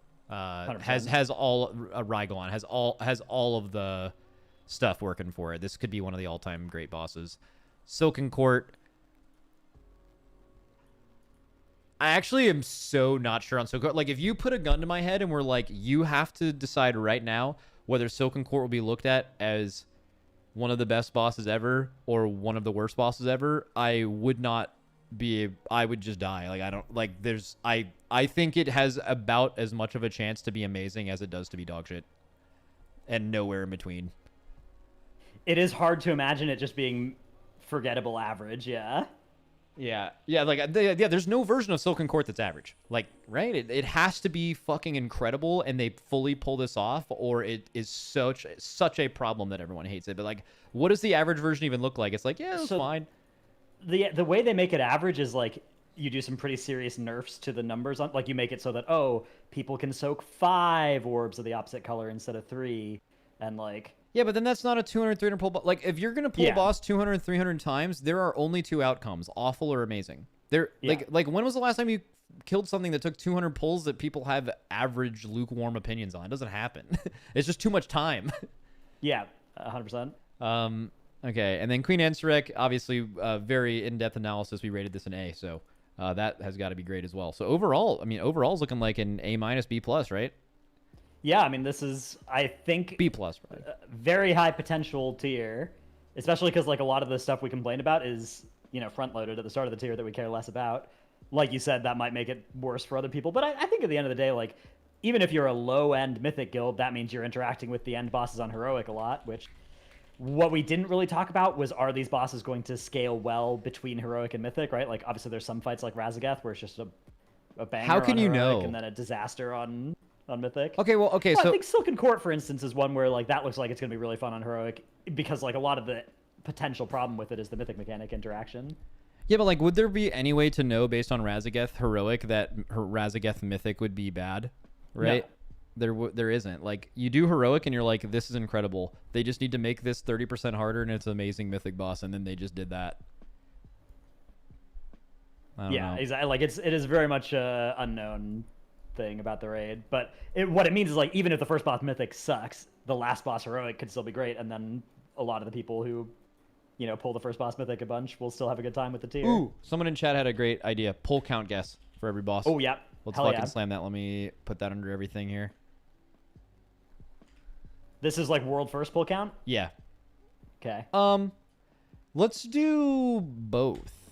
World first pull count and then, like, average pull count. Yeah, after... so, like, the first number I'll just do, like, first number / second number. First number is world first. Second one is after that. Is, like, average of the first few hundred guilds or something, or first of like all guilds that do it over the tier. Yeah, something like that. Okay, just kind of wave our hands about it. Yeah. Okay, so Yeah. Ulgrax pull count and race world first one. Yeah. Pull count for the average guild. Let's actually is it WoW stats? What's the thing that has progstats.io? I think. Progstats.io. I'm really interested to look at what the first boss looks like. Please tell me there's no absolutely horrible awakened shit in here. There's not. Good. Okay. Gnarl Root. Pull count. Like what it. So this reads as like in what 90% of people pulled it less than 5 times. That's what this says. Yeah. I mean that's not exactly what it says. So that's 310 versus 100. Oh, that's way less than that. So it's like, typical pull count on the left. Okay, 1 to 6. So Gnarl Root would be 1 to 6. That's, I mean, it's the first boss. Probably maybe 6, right? For maybe I feel like 4. I wouldn't be surprised if Ulgrax is a little bit harder than Gnarl Root, but I'm not. I also think there's something to be said as well. This is kind of metagamey for this, but the first boss of an expansion, people are going to be more under-geared pulling it than they are later bosses of expansions. Yeah. So I think there will be some guilds pulling it first week that, you know, rack up a little 30 or 40 on that thing. Okay. So I would say like 10 maybe. Okay, I like it. All right. Again, like I think many guilds are going to 1 or 2 shot it, not just the Race World First guilds, but I think that people will wipe on it more than they wiped on Gnarl Root. No, I think you're right. I mean, I can also just see them getting to the intermission and then just dying to the frontals. Like, I think the frontals in the intermission are probably harder than everything that happens on. There's not an insta kill mechanic on the first boss. I mean, it's not even an insta kill. It doesn't even kill you. Well, you can get insta killed on Narud if you stand under the middle of the boss during the intermission. I've seen it many a time. Oh, really? I did not know that. That's right. Bloodbound Horror. Definitely one shot. Although, no, it's definitely one shot. I was actually gonna say Sickran there can be an easy wipe on that, but. Well, so when we're talking about world first pull counts here, we're talking about Liquid and Echo, or are we talking about the guild that goes in on Tuesday and pulls it 40 times and gets world first? Oh, fuck, you're right. That is way less likely to happen with a heroic week because that's true. You are well, actually. No, what are you guys going to do first on Tuesday of Mythic Week? Probably. I won't tell you what exactly not, we're but, doing. Like, I suspect there will be guilds that go into Mythic before we you guys. We will absolutely be pulling Mythic bosses on the first day. Yes, but whether we do that right away or not, yeah. So I guess you're right. Someone could go in potentially before us if we decided to do literally anything. Yeah. Let's just say this is like, Echo or Liquid pull count, not. Not early shift or whoever it is that goes for it. Yeah. Also depends on how they tune raids, because like, are they going to tune raids a little harder because people have one more week of gear going into? I don't know. It's weird. Yeah. Okay. The Bloodbound Horror. I would think definitely more than 10. Well, let's look at prog stats. Where the fuck did that go? Oh, we're looking at it on my screen right now. That's crazy. Up. Agira took 7 to 21. Really? Okay. So, I mean, Bloodbound Horror is harder than Agira, right? It's got to be. Yes, I think it will be. So I think this is like a 25er. All right, Sickran. I'm just gonna say 2, like, just because you will likely wipe if you ever have 5. Someone come within 5 yards of someone else, like, you'll just say it before the pull, like, hey guys, make sure this is the first pull, like, make sure if you're ever gonna be in a wrong spot, you're fucking 10 yards away from someone rather than 4, right? You just play it extra safe. But like, the fact that should instantly kill you, like, it doesn't actually instantly kill you on testing, like, it just blows up instantly and only does 1 pulse of damage, but I think it should probably kill you. It's got to be. I'm just gonna randomly say 2. Like, it wouldn't surprise me if we one-shot this, but I wouldn't be surprised if like you had a random stupid wipe to this for sure. Okay. Yeah, I like 2 for world first, sure. And then like, I think this is another 25er for the average. Yeah, I think so. Yeah. Okay. Rashi. That's got to be a 1 for world first. Yeah. Right? Yeah. This is a very, very. I think this is one of those ones where if you wipe to this encounter, you call it quits. Yeah, you're out. Hang up the old hat. You are done. All right. Yeah. Maybe another 25er? I mean, it's not too much harder than... I suspect this is easier than the others for... Correct. Well, the triangle also... mechanic, I could just see a couple people just not getting it.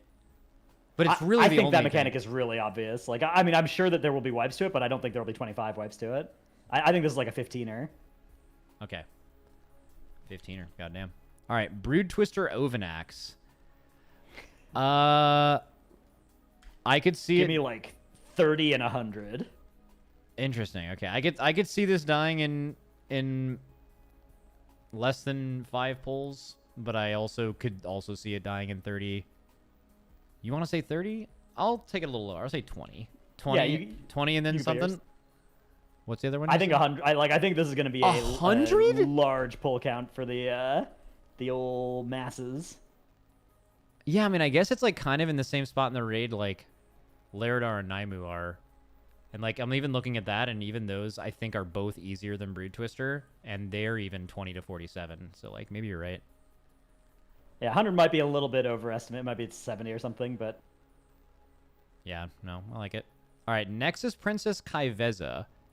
So, big question in every raid is like, when is the boss where Blizzard says, all right, only these kinds of guilds are getting here this week, so this boss we can just make an absolute demon, right? Last year, that was clearly Tindral, and they never considered Liquid or Echo at all when they were tuning Smolderon, for example. So, like, I don't know how that looks, but maybe I could see Nexus Princess dying immediately. because it's not tuned for us. But even then, Smolderon still took us like, I don't know, 40 pulls, 50, 60, something like that. I don't even remember. Even though 15 of those were spent trying a gateway strat, but what do you think? What do you think? What do you think this could look like? I kind of feel like this is going to be like maybe this is one where it's the same pull count between Race World First guilds and later guilds. It is one of those kinds of fights, yeah, because like maybe like a 120 or something. Woo! That would be twice as hard as Sludge Fist. That's crazy. Or I guess not hard, but twice as long. Yeah, tuned. I don't know. I mean, you're right. Like a lot of it does depend on the initial tuning, but I feel like they will want it to be hard, and they'll have the numbers to, facilitate that with the heroic week. Interesting. So you would say after last raid where people like complained about Tindral and Fire Act difficulty? Well, yeah, Tindral and Fire Act difficulty. A problem with Tindral and Fire Act difficulty was that there weren't bosses earlier in the raid that kept you from getting there until you had more gear. Okay. And, more ramp. I'm trying to think when was the last time a like boss like this took 100 pulls. Has it ever happened? For Race World First? Yeah. Like Vagalon is kind of the closest, but that's obviously that was the second to last boss. That was totally different. Yeah. It's like in a choice node before this. Like there's a clear second to last boss and it's Silken Court, and Nexus Princess is a choice between this and Brood Twister. That's where it is in the raid. I'm gonna say 60 pulls for World First. Okay. I think if you do 60, I think it's like a 60-90. If it's 60, I think it's a 90 for the average. Okay. I think that makes sense. But if it's 120, I think it's 120 for both. And then if it's 180, I think it's 150. That for yeah, that makes sense. Yeah. Okay, Silken Court. Okay. All right. Give me 300, 500. I think we'll kill this boss pretty fast. All right. But it's a second to last boss, and like historically, okay. So here's what I think. So I said last time that we would kill Tindral in 20 pulls, and then they just made the boss 100 times harder. Like, I mean, it's a completely different fight from testing till it came out, which does make you remember that like they oftentimes make these a lot harder. So let's just assume they're gonna make this a lot harder from testing. Well, but maybe on the other hand, if it seems hard, maybe it'll be easier, and if it seems easy, maybe it'll be harder. Yeah, Tindral was a joke on testing, and this boss was the hardest boss ever on testing. So like, yeah, bosses like Agira and Shriekwing were hard on testing. Like basically, if I'm basically saying this is how fast we would kill this based on it being the version that was in testing, and I don't think it's going to be harder than that, right? It'd be almost impossible to assume it'd be harder than that. So, I don't know. What'd you say? You said 300. We'll just go with whatever you think. I said 300, 500. Yeah, sure. All right, 300, 500. Look, if I'm wrong about this, I think I'm wrong, and I'm overestimating, not underestimating. God, I hope I am wrong in that direction. Because it's just weird. Like, the fight gets easier as you go on. You're basing most of your difficulty off of seeing only the first phase, and also you're not visualizing a very well-made system for it, so it's, like, kind of hard. But exactly. Like, I think I'm probably wrong, but that would be my guess. Like, not gun to my head, but that's my guess. Now, if they left the Dispels in P2 and Orb Soaking, like, you'd add a decent bit for sure. All right, and then Queen Ansarek, which we know nothing about. I guess we're basically just randomly guessing between pull count of random end bosses, which was Fire Act was like 300. Yeah, Denathrius was 130. Sarkareth was like a little over 100. Razagath was a lot. Well, some bosses got nerfed. All right, we're gonna say the pull count guess at the end of three, or at count of 3. 3, 2, 1, 180. 162. All right, meet in the middle at somewhere like 170. Yeah. Yeah. Okay. Let's fucking go.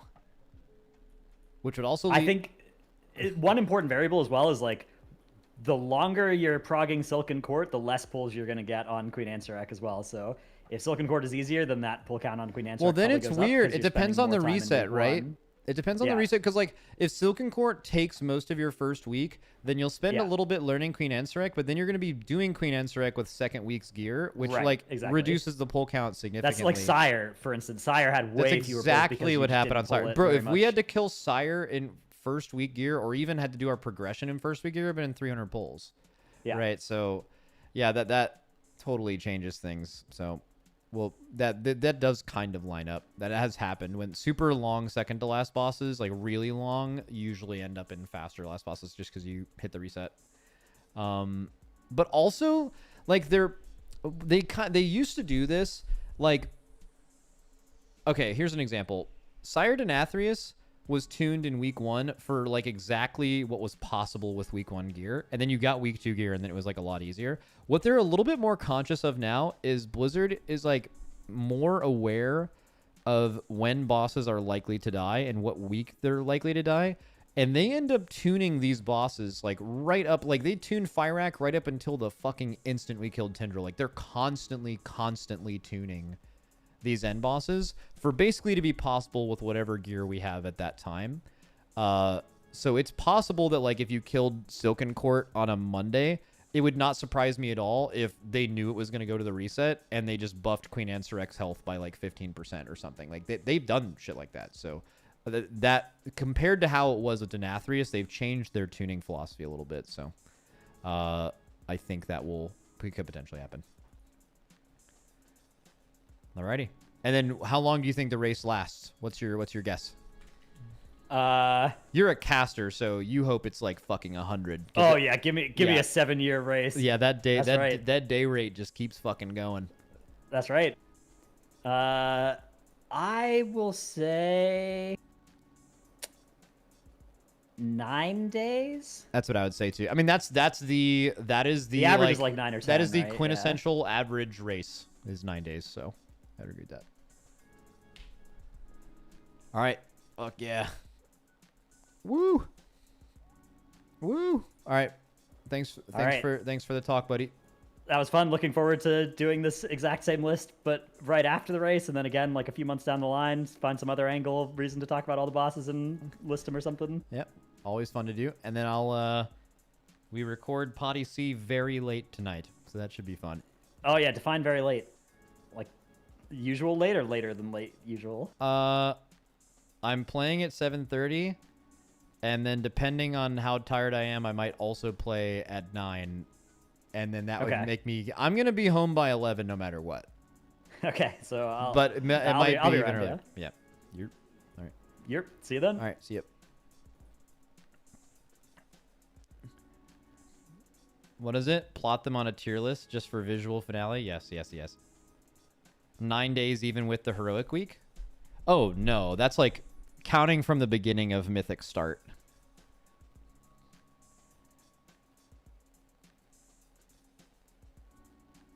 Like most like simultaneous release raids will last a little longer than they would normally because you have to farm gear. Well, I mean, no. I mean, then you can just make the argument that they would tune it higher because we had the heroic week. It's weird.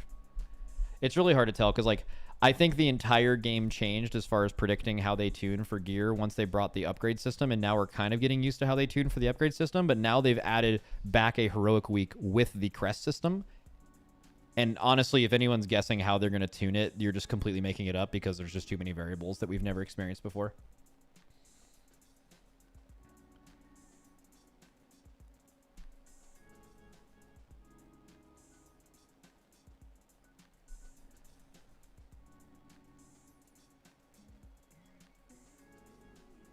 I hope they will add a secret phase. Been a while. Has it been a while since a secret phase? When was the last secret phase? Jailer? Yeah, Jailer was the last true secret phase.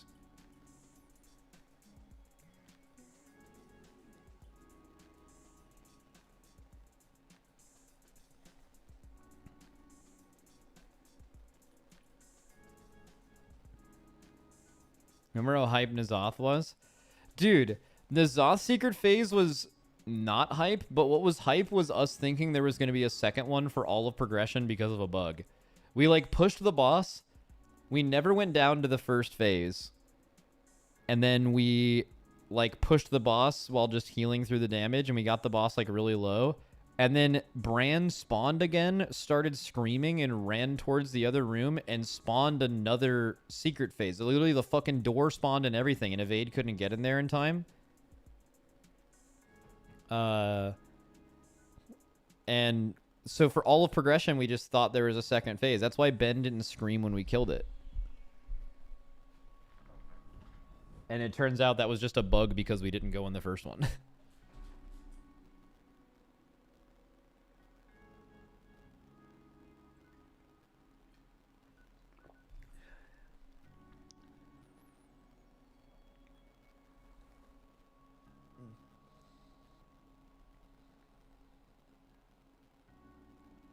People want that Garrosh and Gul'dan feeling.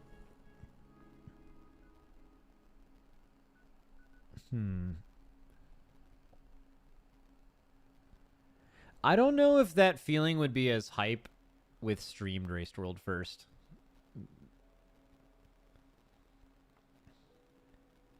I think it was more hype, those ones, because it was on video and you had to wait to see it. And you heard about it, but you couldn't see it.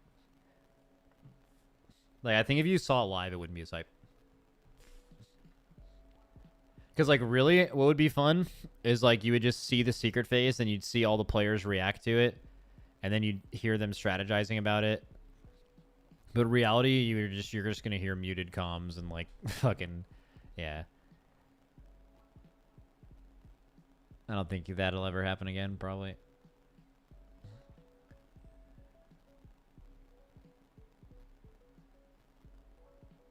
Do you intend on doing any more class talks like you did for DK and Monk? I don't know, maybe.